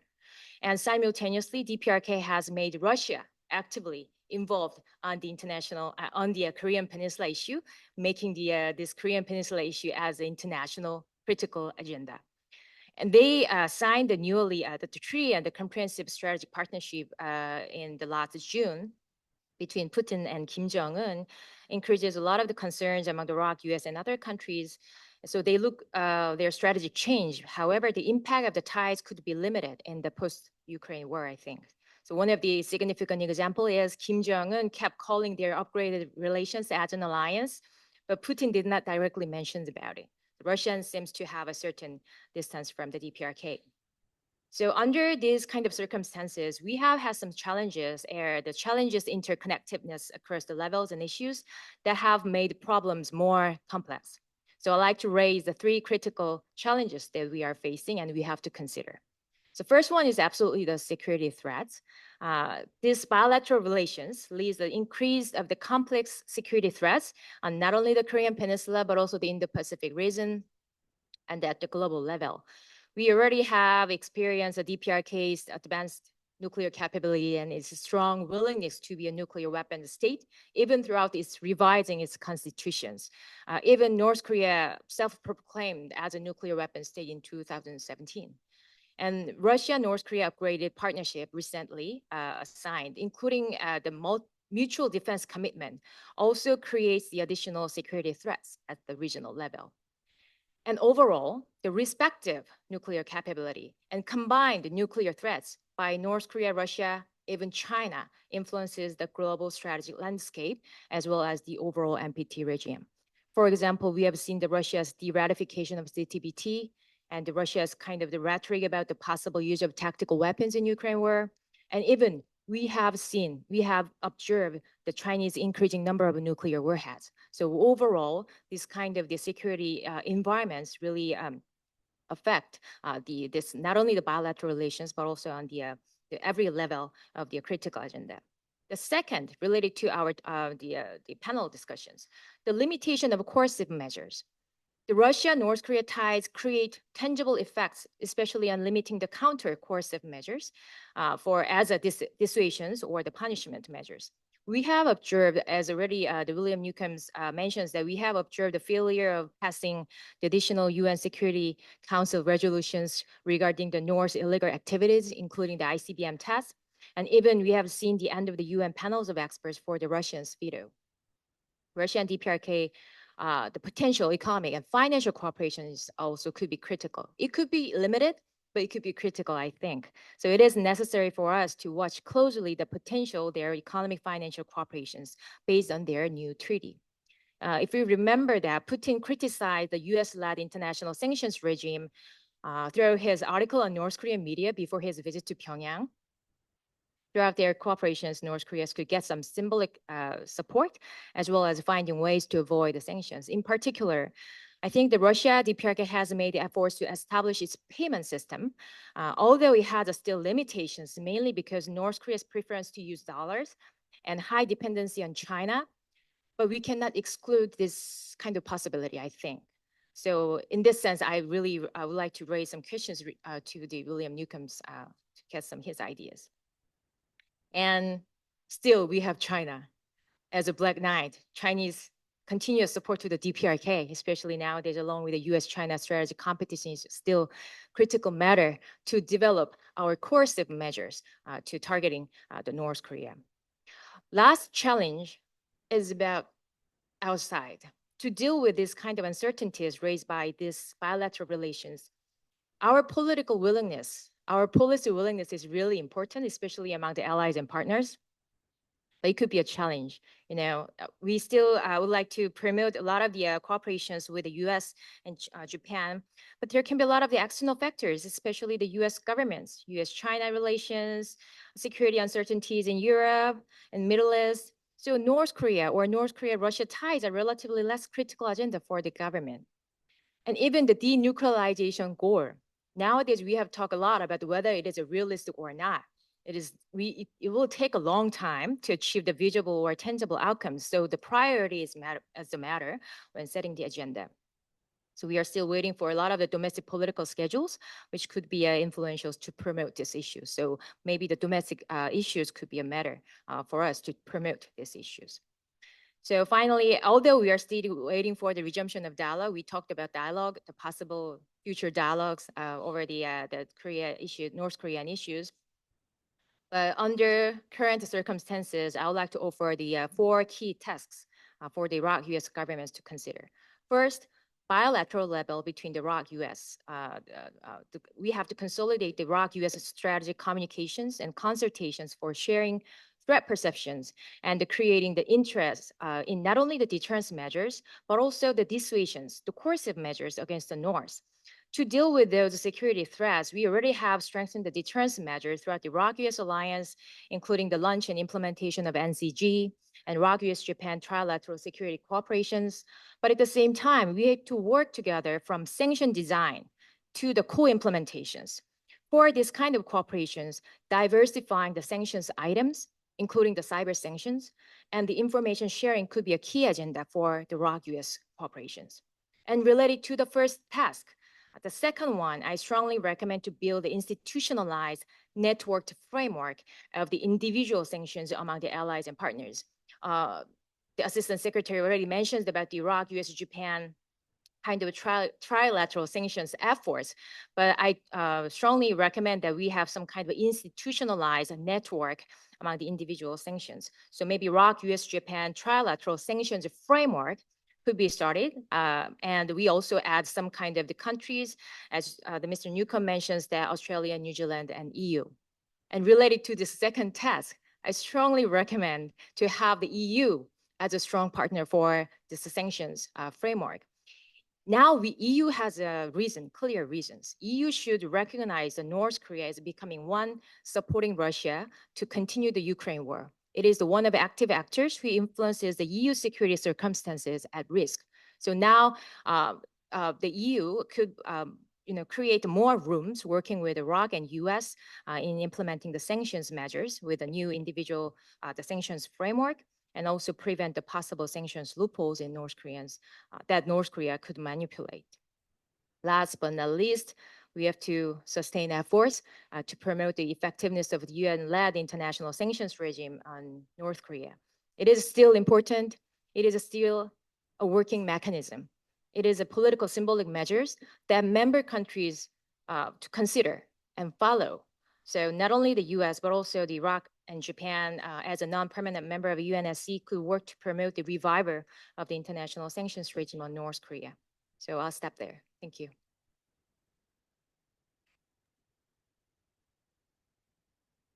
Thank you, Min Sung. I don't know, Min Sung, you noticed, but Bill nodded many times while you're making your presentation.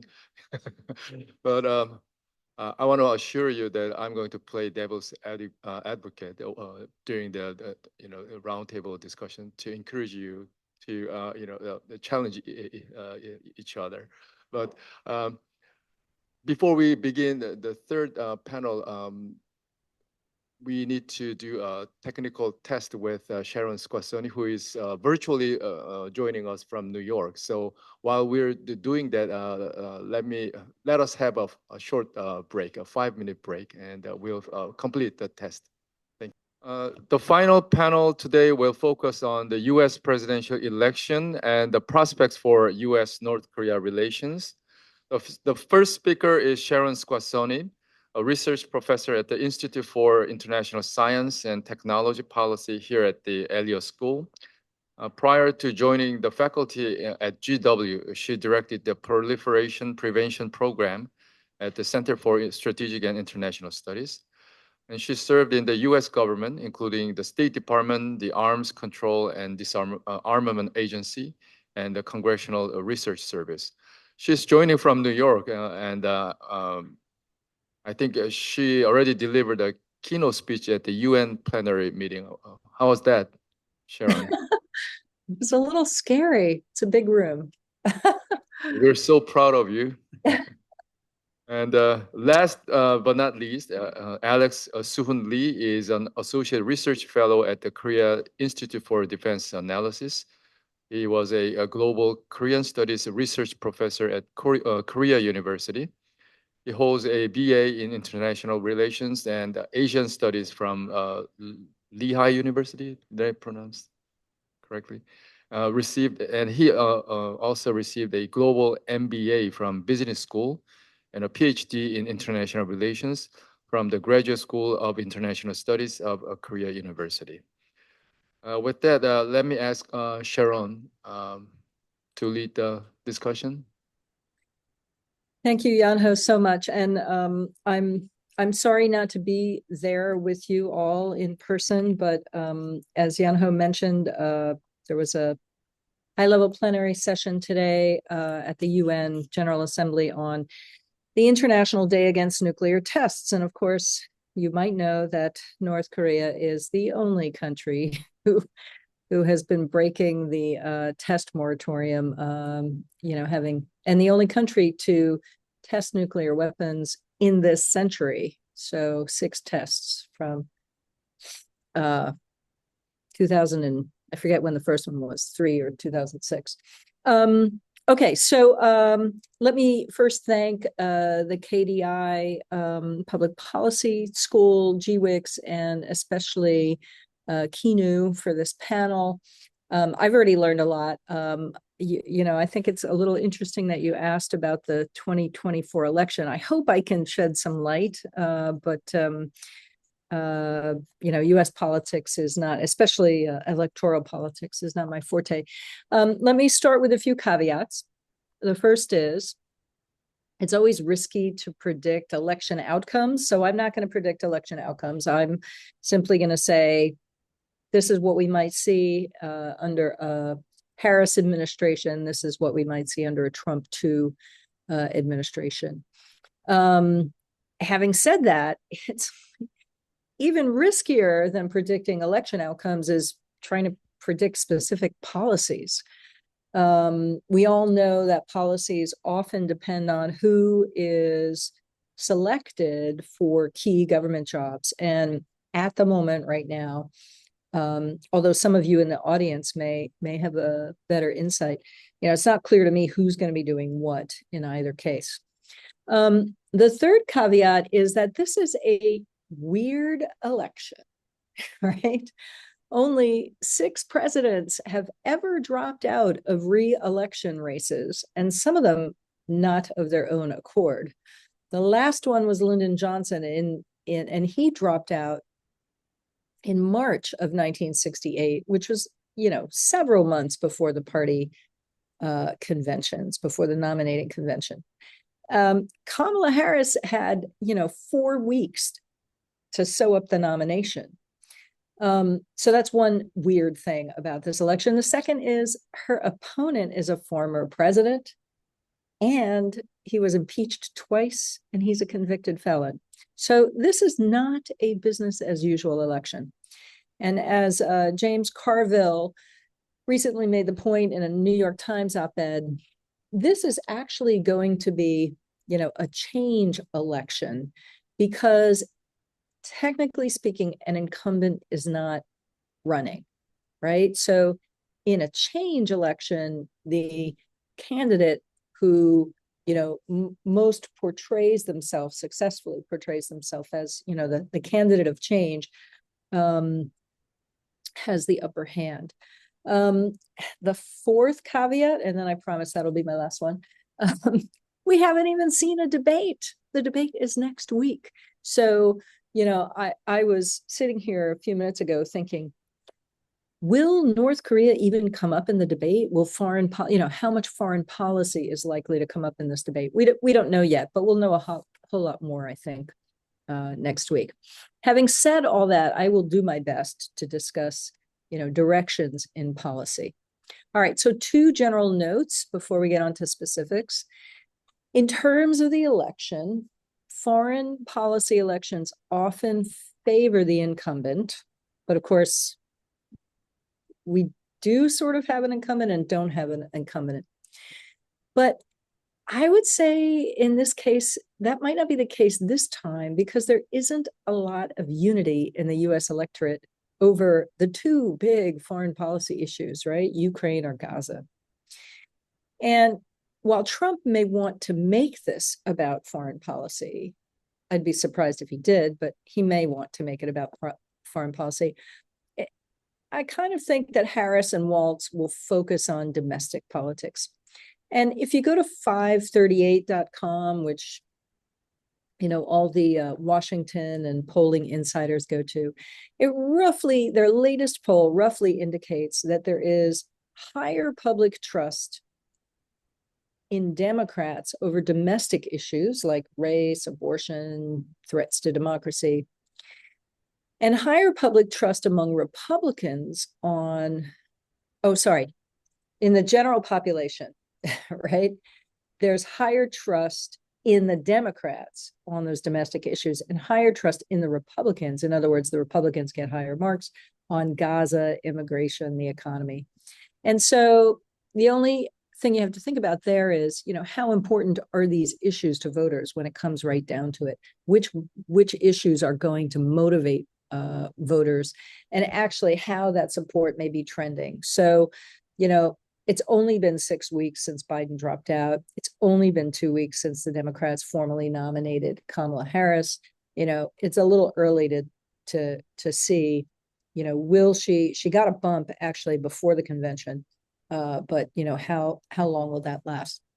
The second general note I wanted to make between foreign and domestic policy is a key consideration, especially on very entrenched issues like North Korea's denuclearization, is, how do presidents apportion their attention between foreign and domestic policy? In my experience, Bill Clinton, when he was elected, he was a domestic guy. He was a governor. He was really sort of passionate about domestic policy. He really didn't get to a great foreign policy agenda until suddenly it was time to think about his legacy a year or two before, he was out of there. And sometimes it's hard to tell, right? We could have guessed that Joe Biden would have been much more activist on foreign policy because, he spent a huge chunk of his career as chairman of the Senate Foreign Relations Committee. But in many respects, the balance between foreign and domestic policy is sometimes, often, mostly, it's not clear to me, predetermined by domestic and foreign developments. So sometimes something happens and, presidents are forced to deal with it to the exclusion of other things. Okay. Those are all the caveats and general notes. In thinking through this, I've made 2 assumptions, and you can feel free to test those or can contest them. The Harris presidency, if it happens, will not be a continuation of Biden. That's my first assumption. And the corollary is that I don't think Trump 2 is going to be just like Trump 1. As I mentioned already, individuals will shape policies. And right now, we don't have a lot of clues on either side. I mean, you can, Foreign Policy magazine has done profiles of, here are the 10 men who, are going to shape Trump's policies. It's really not clear. The other thing is, the running mates, Tim Walz and JD Vance, they really don't have much of a foreign policy footprint, right? So, and sometimes presidents sort of hive off issues and give them to the running mates. These 2 running mates have very little foreign policy experience. Okay. At the first panel yesterday morning of this conference, some of the eminent panelists prognosticated a little bit about the impact of elections on trade and economic policies. I'm going to kind of drill down on how foreign policy and national security issues of greatest concern to the US and South Korea might be affected by alternate election outcomes. So, and I just basically grouped them as 1, the US ROK alliance, which includes deterring North Korea and China. It also includes, perhaps future of the nuclear consultative group. The DPRK itself, whether we engage and hopefully deter them. And then lastly, I'll talk a little bit about nuclear cooperation. And by that, the US and ROK are partners in nuclear cooperation. I know this is in nuclear trade. I know this is a little bit out of the realm of this group, but it's something that I follow. Okay, so briefly, the Harris administration. Pundits have been quick to point out that Harris is a different generation from Biden. That's a good thing. That she might not be tied to the notion that America is indispensable. And that her advisors, for example, Phil Gordon and Rebecca Listner, are are and have been critical of interventionist and what we might call hubristic foreign policies. That said, there are likely to be some areas of continuity with Biden administration policies. So in the continuity side of the ledger, I think the approach to China probably will be quite similar, the focus on the Indo-Pacific, and certainly commitments to allies. And the ROK is solidly in there. I do think that no matter what, Harris administration will nourish the U.S. South Korean alliance. There is currently some tension on, as I mentioned, nuclear cooperation. Westinghouse and KEPCO are in a dispute over the U.S. content in the South Korean APR 1400 reactors that are, being exported. I don't think a Harris administration will be. I think a Harris administration will probably continue to promote nuclear energy as the Biden administration has done it. But I think it probably hopes to, have a solid cooperation with South Korea on in that area. The extent to which the U.S. will continue to kind of double down on Indo-Pacific strategy and, putting more money into a whole array of programs, I think may depend on who's in the administration. So Kurt Campbell has been a major driving force. And the question is, will he be recycled in some form in the Harris administration? So I don't think we'll see big changes there. Where I think we may see change is that there may be perhaps a little less what I call homage to this whole notion of great power competition. But on the other hand, I do think that the next administration, whoever it is, will need to pay some close attention to this blossoming North Korean-Russian relationships. Overall, I think for both, no matter who wins the election, it's anybody's guess. The priority, or how much of a priority, North Korea will actually capture, how focused the next administration will be on North Korea. I would argue that the Biden administration has, by and large, continued the policy of strategic patience, if you want to call it that the Obama administration initiated. And I'm not sure I see the impetus for any big change there. Okay, lastly, Trump 2 administration. Some areas of continuity, I think he will continue to harp on allies about defense spending. That'll certainly continue. I mean, South Korea has been doing a marvelous job there, right? So maybe South Korea will be one of the allies in good standing. I think the second Trump administration would probably look the other way regarding some provocative ROK defense capabilities. A second Trump administration might support greater sharing with South Korea on extended deterrence issues. I think there'll be less all over the map.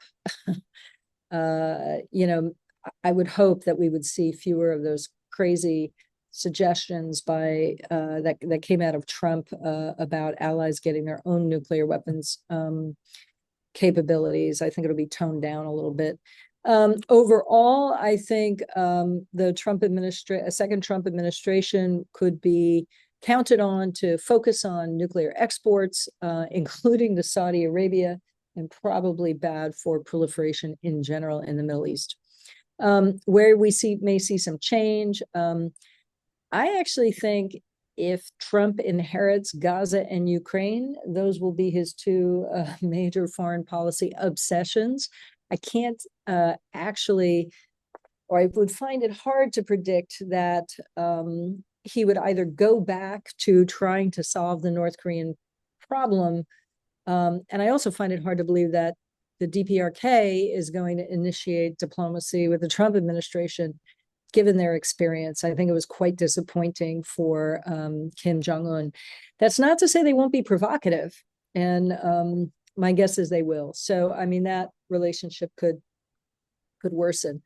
And as I mentioned, with the Harris administration, I think it's just really hard to tell how much priority will be placed on the DPRK. Overall, in the whole nuclear sphere, I think some of the folks who have been talked about for positions in the Trump administration, like a Robert O'Brien, who was the former national security advisor, or Elbridge Colby, they're all nuclear hawks. They'll strongly emphasize China bashing, and there's the potential there for some missteps in the nuclear area that could cause trouble, or I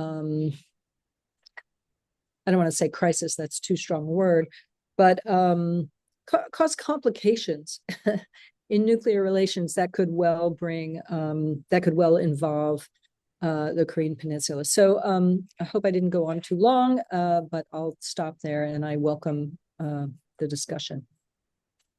Thank you, Sharon.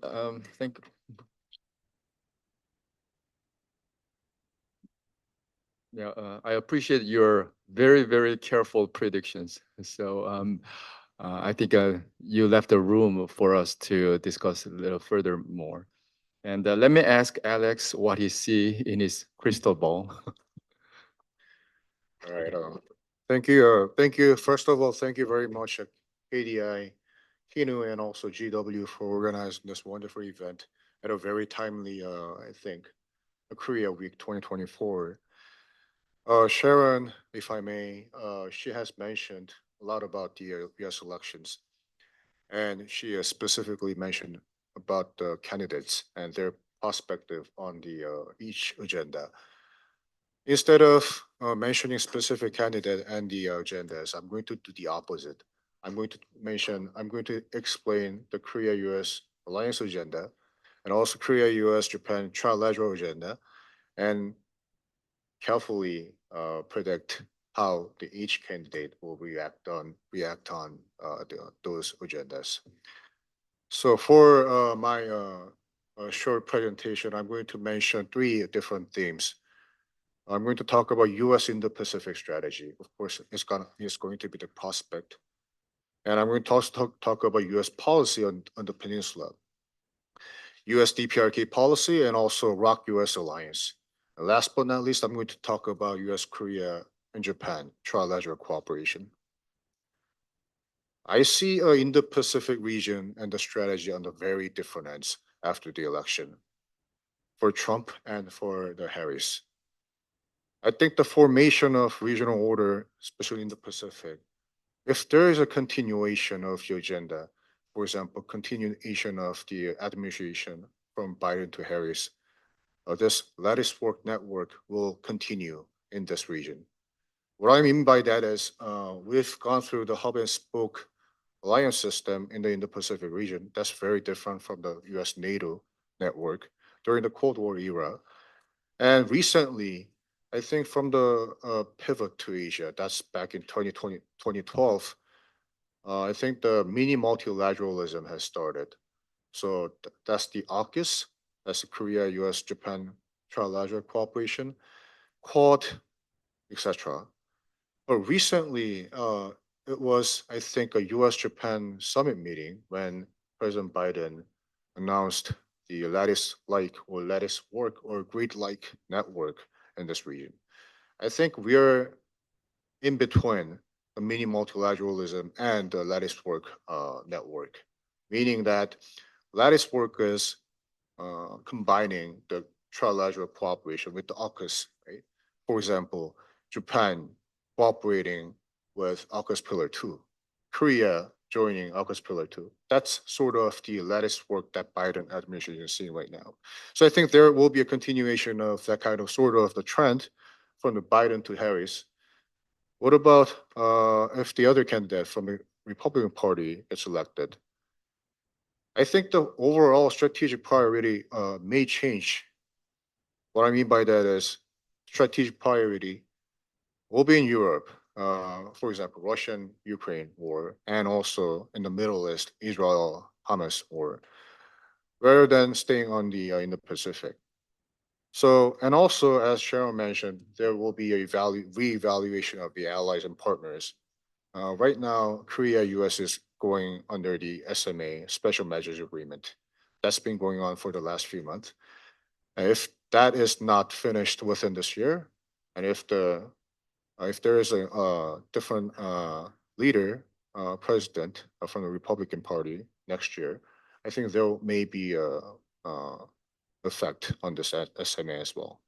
That's the overall Indo-Pacific strategy I foresee at this point.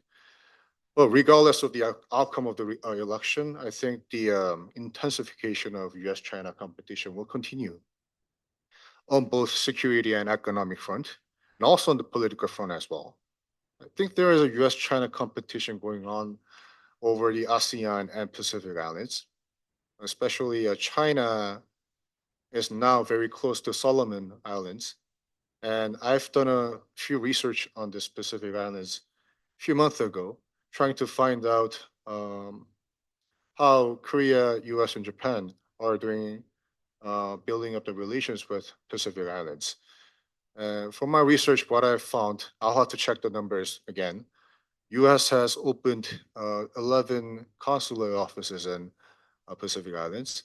Compared to that, Korea about 10 and Japan about 12. Again, I'll have to check the exact number. But what I see from that incident is, yes, China is strengthening the relations with Solomon Islands. And in response to that, I think US is strengthening its also the relations with the Pacific Islands. Therefore, there is a political competition going on between US and China over there.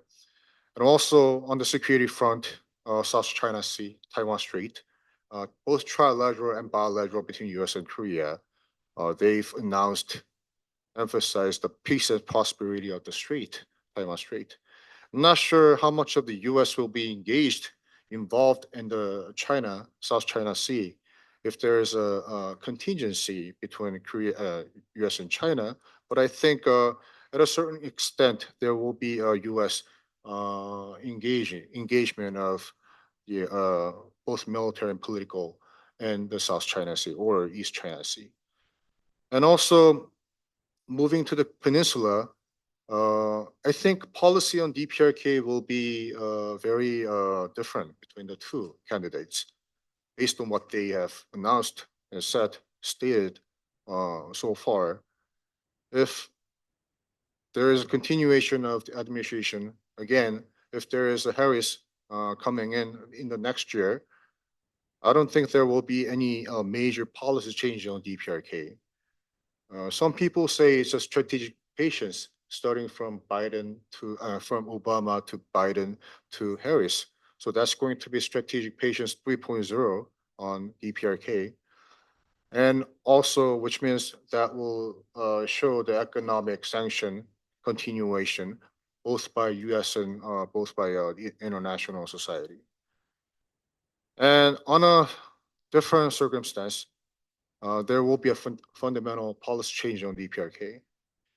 So I'm not sure if there will be a US DPRK denuclearization talk. I can't really predict that at this moment.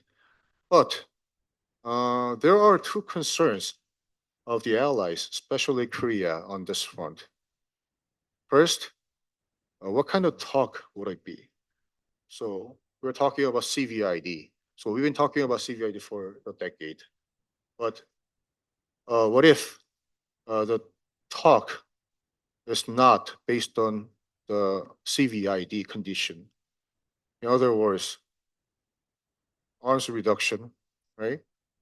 So that's one of the concerns of the ally, especially Korea. And would there be a prior consultation with this ally? Would there be a ROK-US prior consultation between going into the denuclearization talk? That's another concern that we'll have to really think about and talk about. So that's the DPRK front. What about the ROK-US alliance?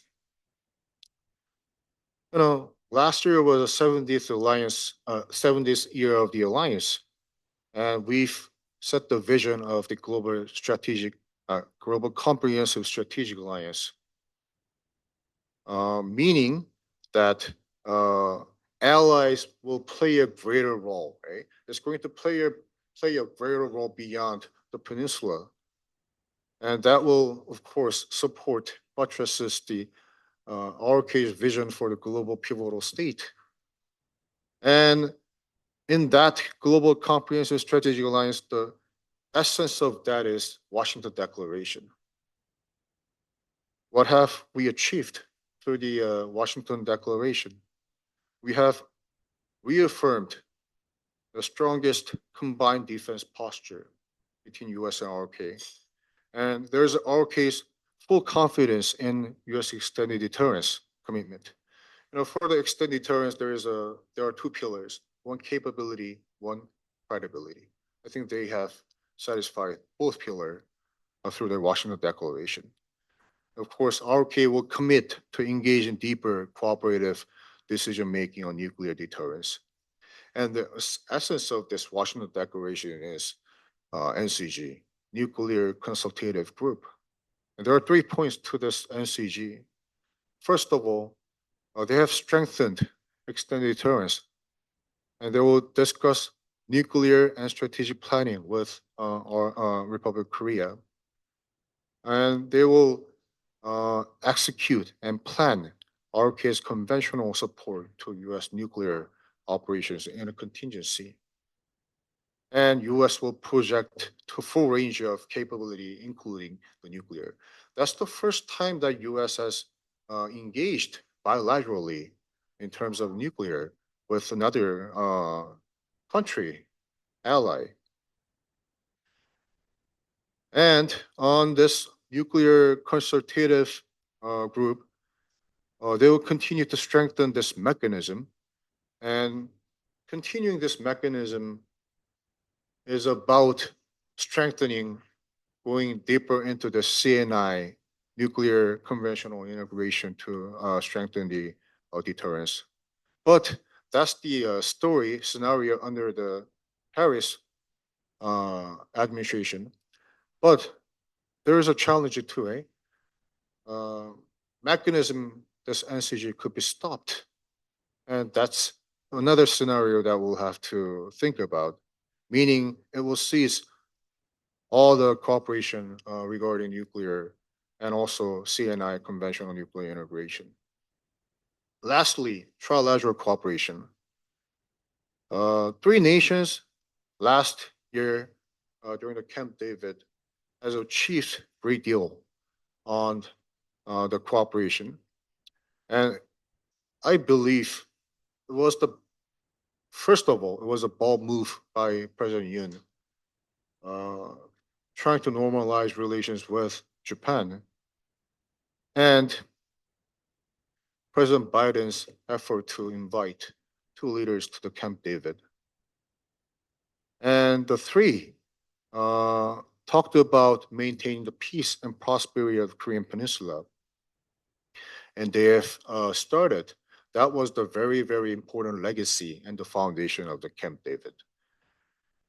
Over the last year, they've achieved a great deal of accomplishments. They've gone through multiple meetings, high-level meetings, Foreign Ministry, Defense Ministry, NSC.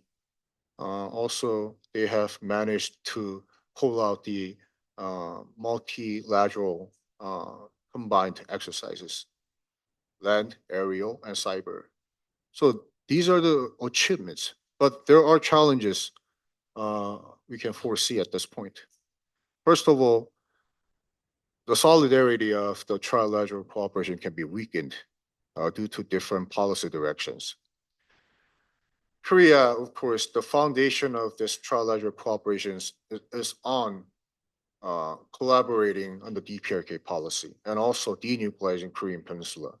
But US and Japan may have different agenda, which is China. So deterring China instead of countering DPRK, that's not the challenge, but the ones that we'll have to really talk about at this point. Especially over the April summit, US and Japan talked about the reformulation of the USFJ, US forces in Japan. Another agenda that can affect the trilateral cooperation. For Korea, if the aim and direction of this cooperation is focused on the Taiwan or South China Sea, there could be a strategic or power vacuum in the Korean Peninsula. So that's one of the concerns of the Korea on the trilateral front. Of course, there's a domestic politics. President Yoon will be the only leader left, right, next year, who has been involved in the Camp David. So Kishida will not run again in September, right? Biden will not be there next year. So President Yoon will only be the one that will be there next year. So this domestic politics from both Washington and Tokyo may affect trilateral cooperation as well. Therefore, what I think we should do is try to institutionalize this trilateral cooperative mechanism. Like I said, we have achieved a great deal over the last year at the camp since the Camp David. We've managed to host and run this Indo-Pacific dialogue in January, and we've had last month Foreign and Defense Minister 2+2.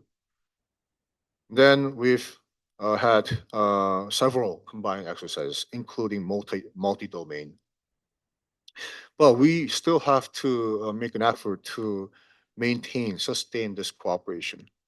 And one of the ideas that we can think about in terms of institutionalization, in terms of international politics, is to establish a secretariat and also any solid mechanisms that can tie these three countries together and therefore have these countries' leaders to talk about the ways and directions of the cooperation. So that's one of the ways that we can manage this trilateral cooperation.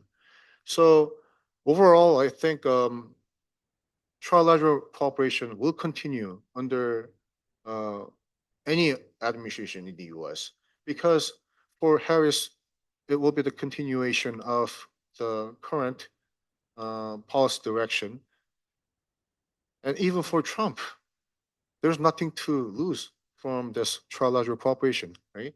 So I think there will be a continuation of this efforts to be made in this trilateral cooperation and on both ends.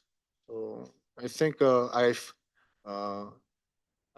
presented a couple of the agendas we can talk about for round discussion, and that'll be it for my talk. Thank you. Thank you.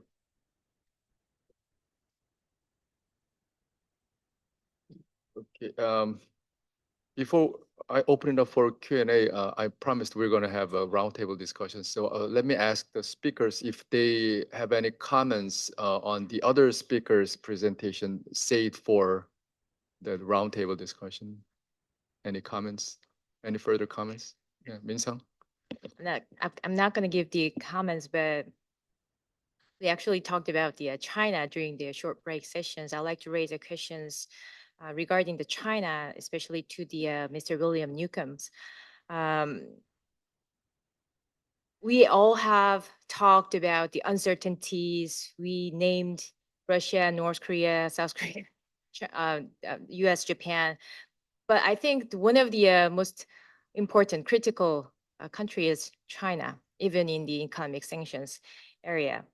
What what is your review? So I would like to ask you to have some comparative assessments. What is your review, especially regarding the Chinese kind of the decisive factors to agree the UN Security Council resolutions 2397 in 2017? And what about now? What kinds of factors could we possibly use to induce China for another round of cooperation, if possible? So if you have any kind of ideas or insights, maybe you will be very welcome. Thank you. Well, there's no hope of getting any new international resolutions, sanctions passed by the Security Council. Not at all. It would, the efforts would be stalled before they ever got up there. And if by chance they got up there under one country's presidency or another, they wouldn't get the necessary votes. More likely, it would be stymied in the 1718 committee, which operates by consensus. Now, there are a number of sanctions on the books that China doesn't respect, I guess is the kind way to say it.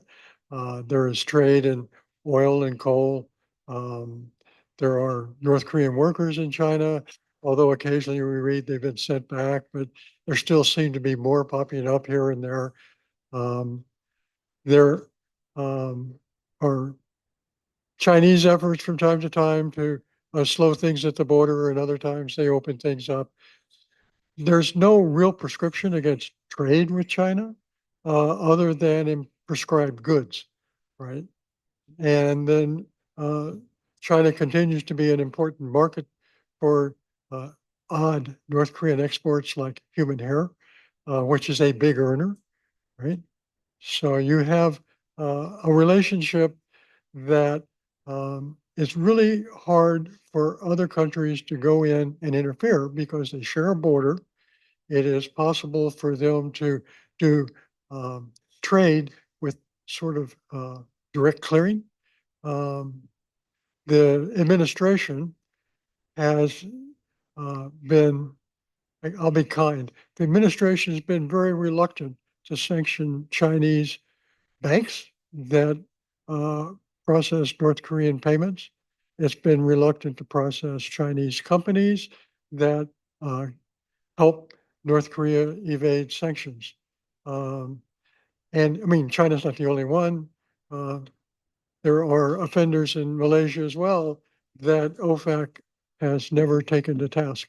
So when you look at it,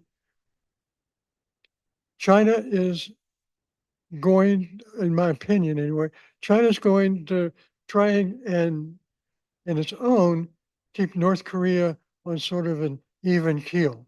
It does apply sanctions from time to time, partly as a reminder and others. But when it sees North Korea in trouble, it seems to relax. And I think that's what's happened, particularly once COVID started.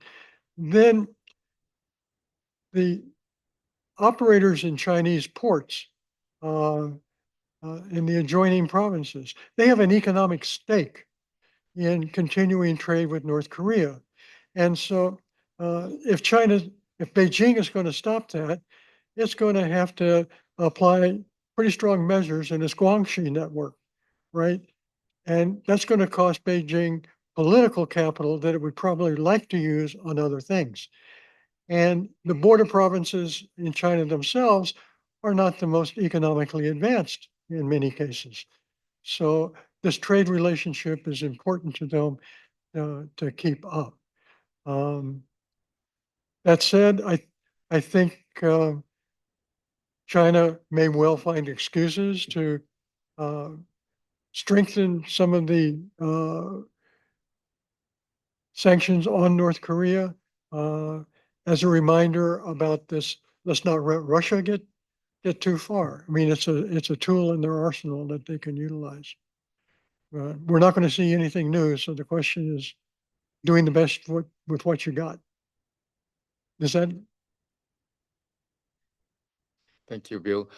Let me ask Sharon, you're in New York and you gave a, great keynote speech at the UN,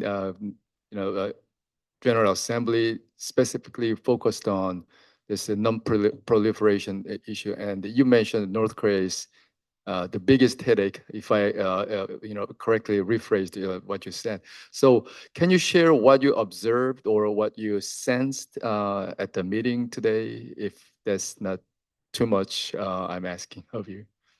Yeah, no, not too much. Actually, I focused on North Korea in my remarks to you all, although I think the bigger concern is China, US, and Russia. So and this goes back to a question that I wanted to raise after I just heard Bill and Min-sung. You may know that Russia had signed and ratified the Comprehensive Test Ban Treaty.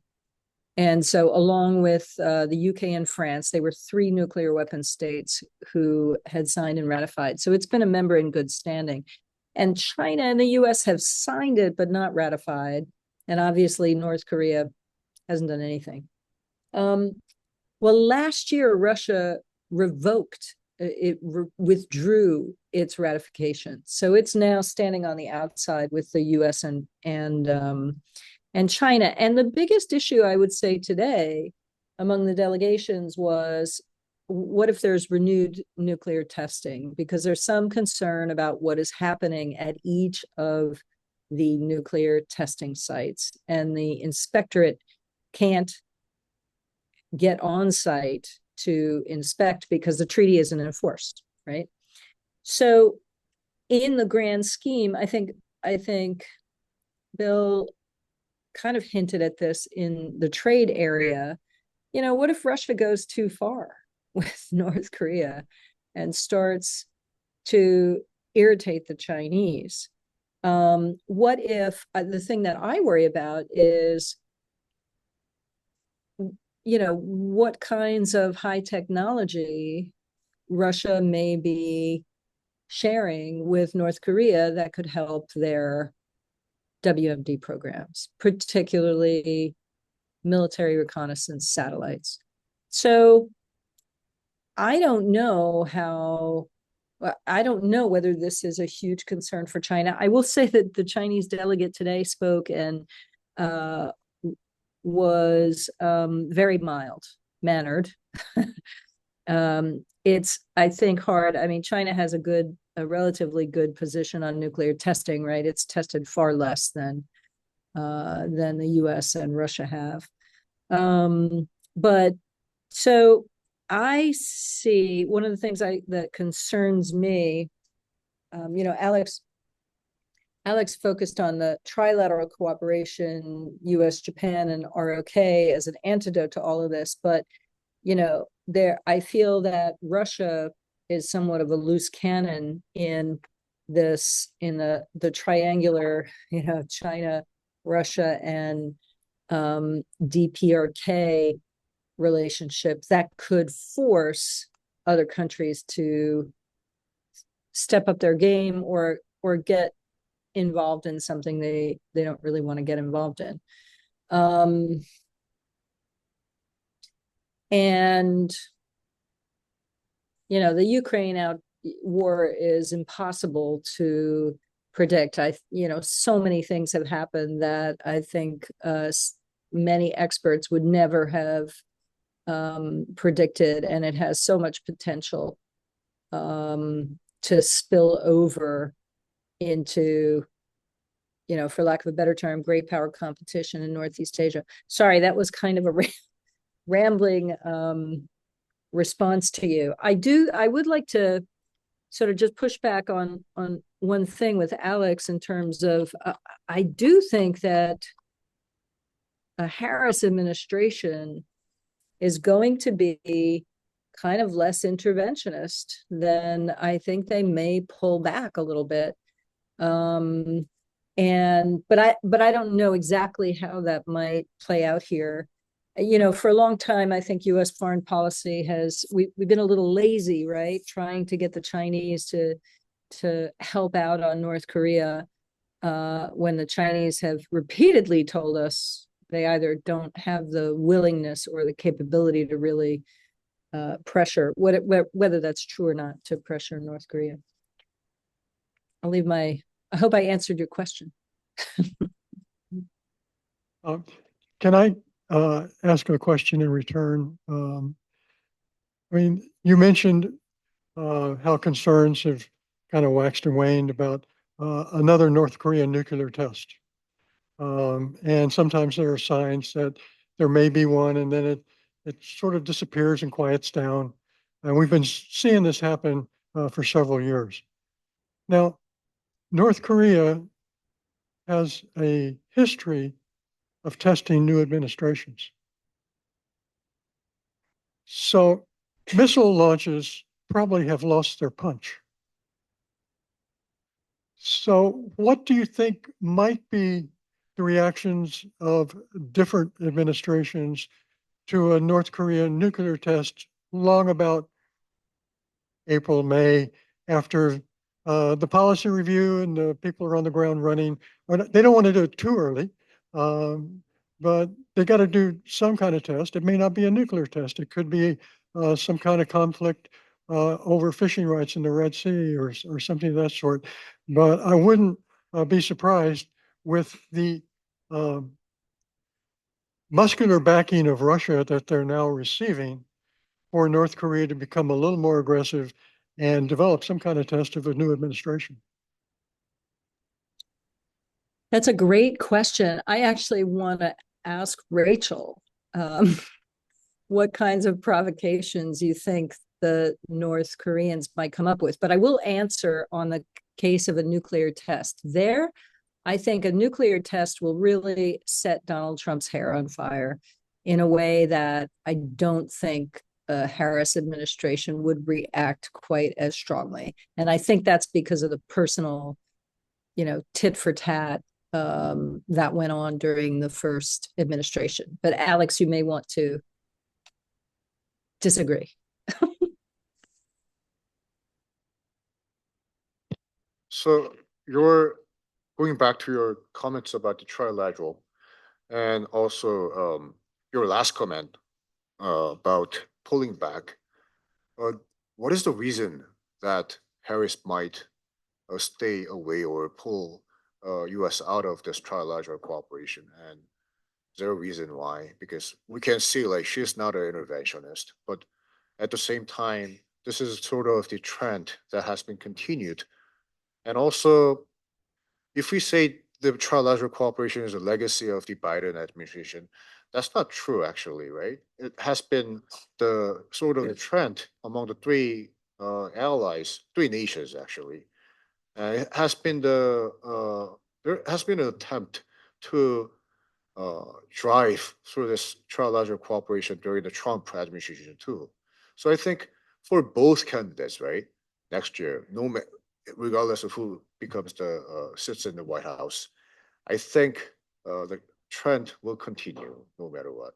Do you agree, or is there a specific reason for U.S. to pull out under the Harris administration? No, I don't think so. I totally agree with you. I think it's a smart thing to do. And I didn't mean to imply that I thought they would. However, a grandiose strategy for the Indo-Pacific is, she's probably going to be a little bit slower on that, right? Because, and there she has to portray herself as a candidate of change, right? It's not just going to be Biden too. And so I don't think we actually know. I think we'll know a little bit more next week after the debate, how actually she's going to sort of characterize all those changes. But I think, for now, yes, trilateral cooperation, it makes absolute sense. It predated Biden. But, how aggressive they might push that, how, the U.S. is going to reshape the Indo-Pacific, I don't know. Up until recently, we really, there was a lot of criticism of the Indo-Pacific strategy that, we weren't putting our money where our mouth was. I mean, our pivot, as you mentioned, happened 2012. And when you look at sort of the flow of money and forces and everything else, it didn't match all the rhetoric. So that'll be something for both. Actually, the Trump administration did quite a lot with the Quad, and paving the way for AUKUS. So I think it'll be more. I think a Trump administration would lean more towards interventionist policies and approaches than Biden. Than Harris would in East Asia. Thank you, Sharon. Let me ask Sungjun and Rachel if you think North Korea will behave in the first months of the next U.S. administration. What do you see? I think the correlation between North Korea's what we call provocations and U.S. presidential elections merits closer study. In case of the nuclear test, I don't see a direct correlation between this 6 past nuclear tests and any major U.S. political event. And as we know, each nuclear test is driven by both domestic and external factors.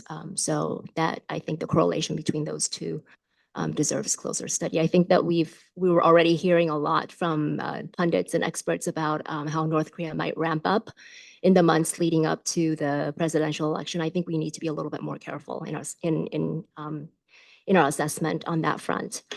Did you want to add anything, Dr.? Yeah, I think North Korea will do some kind of provocation only when they are ready to come back to negotiation table.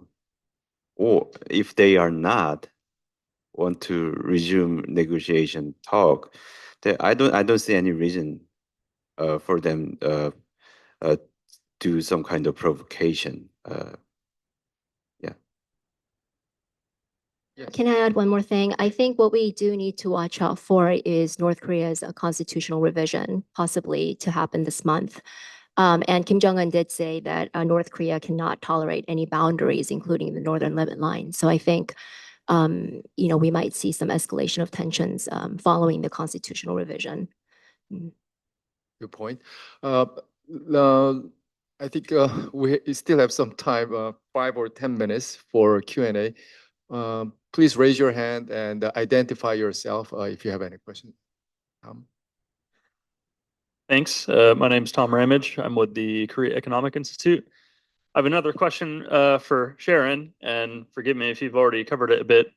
But in regards to the U.S.-Korea alliance, U.S. troops stationed in Korea in the 2024 election, so some of the recent polling in Korea suggests that up to 70% of South Koreans are in favor of nuclear defense capabilities.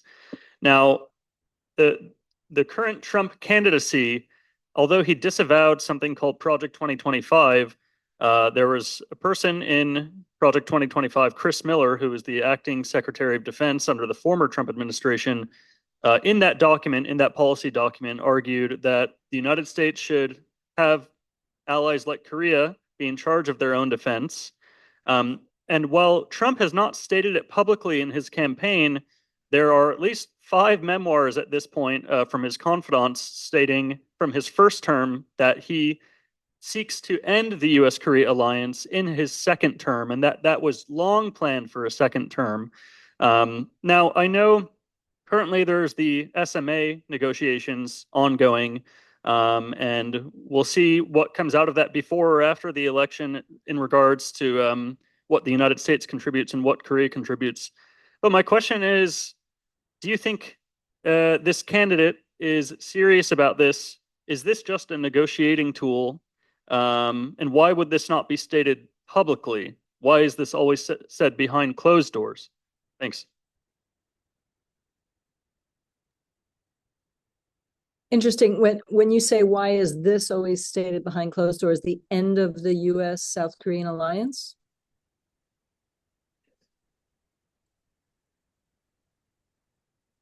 Is that what you meant, or is it, or the fact that the U.S. would support South Korea getting nuclear weapons?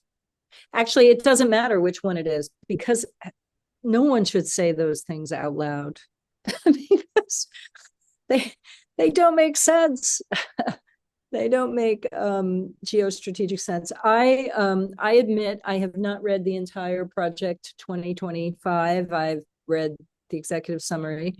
I think there's enough in that entire thing to set everyone's hair on fire, no matter what your area of policy expertise is. Look, Trump is a guy who I think he even said we should disband NATO, right? Didn't he at one point say something like that? So the question is whether there will be enough adults in a Trump 2 administration to actually pull him back from the most damaging of these ideas. So I will say one thing about this, public opinion polls and nuclear weapons are famously misleading. And I think there have been some recent attempts to shed a little bit of light on, okay, 70% of the public think that, South Korea should have, I don't want to say an indigenous nuclear weapons capability, but when you ask them again, if you say, okay, if you get your own indigenous nuclear weapons, that means you wouldn't be protected, or would you prefer to have US nuclear weapons protect you or South Korean nuclear weapons protect you? And a majority say US. I mean, when you sort of spell out the implications of what an indigenous nuclear weapons program means for South Korea, pariah status, they'd have to get out of the NPT, there would be all kinds of sanctions. It becomes less attractive. So I think while those are interesting data points, I think if you asked kind of similar questions, we don't do a lot of polling of the US population on nuclear weapons, but my guess is there's a lot of disinformation or just plain ignorance about nuclear weapons. And that's because this is one of those areas that's an elite field of specialty. And you can argue that it shouldn't be, right? That we're a democracy. South Korea is a strong democracy, and citizens should be educated on the ins and outs of it. I guess sorry, I've gone on too long about that. That's very disturbing. I'm glad you brought it up, but again, it's hard to see. Chris Miller had his own issues, and whether he would be, confirmable or have a significant role in the next administration isn't clear to me. But thanks for the question. Let me add a little bit more on the survey, right? So it was by the Chicago Council on the Global Affairs, what you mentioned, more than 70% of Korean public will go for the nuke, right? That's without any condition. So in other words, if the question has mentioned about consequences as well, certain consequences based on the leading how Korea will be led to exiting from NPT and etc. How would it affect to the alliance and so on, right? If those conditions were addressed in the question, the survey result will be different. So in Korea, they've done several surveys. After that CCGA survey, I think Kino did one of the surveys as well, and Choi Institute did another survey. So they've specifically mentioned the consequences that Korea will have to face after they're going nuke, and then that result has been dropped to lower than 40%. I remember. So that's very misleading. It wasn't a disinformation. It was more of the lack of information on the question. Thank you. Ambassador On. Well, Dr. Kim, are we not already out of time? Do we still have some time? I think we have 3 more minutes. Is that right? Okay, okay. I just want you to address the question which had been raised by Tom. And well, Sharon, you just said that you didn't read the full chapter. You read just the executive summary, but I would be one of the few people who read the whole chapter, compiled by, well, Chris Miller's chapter. I do not mean I read the whole thing. I read Chris Miller's chapter. And then, well, I found it very interesting. And then at the same time, rather well balanced. And then, well, Sharon, if you remember, Chris Miller begins his chapter by describing, well, what a serious threat China is posing for the United States. That, I think, is the first point he makes in his chapter. And then he just moves on by emphasizing, and in that sense, how important it is for the United States to further strengthen relationship with allies in the Pacific. And it specifically mentions Korea and Japan. So, well, that in fact is one of the reasons why I just said, well, I found the chapter rather well balanced. And he several months ago came to visit Korea, and I had the pleasure of meeting with him. And in the course of conversation, I said to myself, well, maybe that gentleman is trying to impress me by saying, well, he kept on saying well, there are two kinds of, say, quote unquote, foreign policy advisors in Trump camp. One of them, you can say, isolationist, but at the same time, there are others who you could say Reagan Republicans. And I was just listening to him, and I said to myself, maybe that gentleman is just trying to impress me that he belongs to the second category rather than the first category. And then, well, as a matter of fact, it was through my meeting with Mr. Miller that his father, in fact, fought in the Korean War. And well, putting all those things together, Tom, I'm too much concerned about the gentleman and then about the chapter. But at the same time, I was listening to you, Sharon, when you said that there are other reasons why, well, which could be affecting the prospect for him to be joining the government. But that apart, well, my reading of that chapter and my conversation with Chris Miller, well, they were quite relieving to me. Thank you. Thank you. Let me take one last question from, yeah.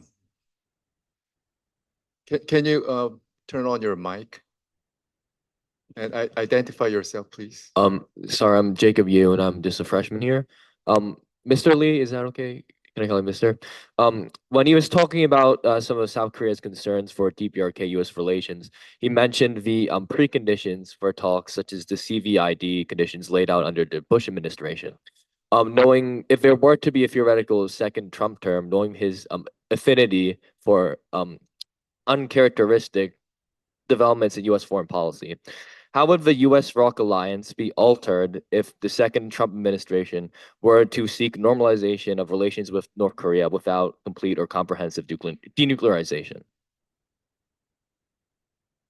So what was your question again? Sorry. If Trump were to seek normalization of relations with North Korea without setting comprehensive denuclearization as a precondition, how would that affect the U.S.-ROK alliance? It's not only going to affect Korea-US ROK-US alliance. It's going to affect both Japan and Korea. So technically, nuclear is the biggest threat to Korea, right? For both Korea and Japan. And for US, could be different, but of course, nuclear is the biggest threat for the US too, right? So it will be it will be normal in terms of alliance.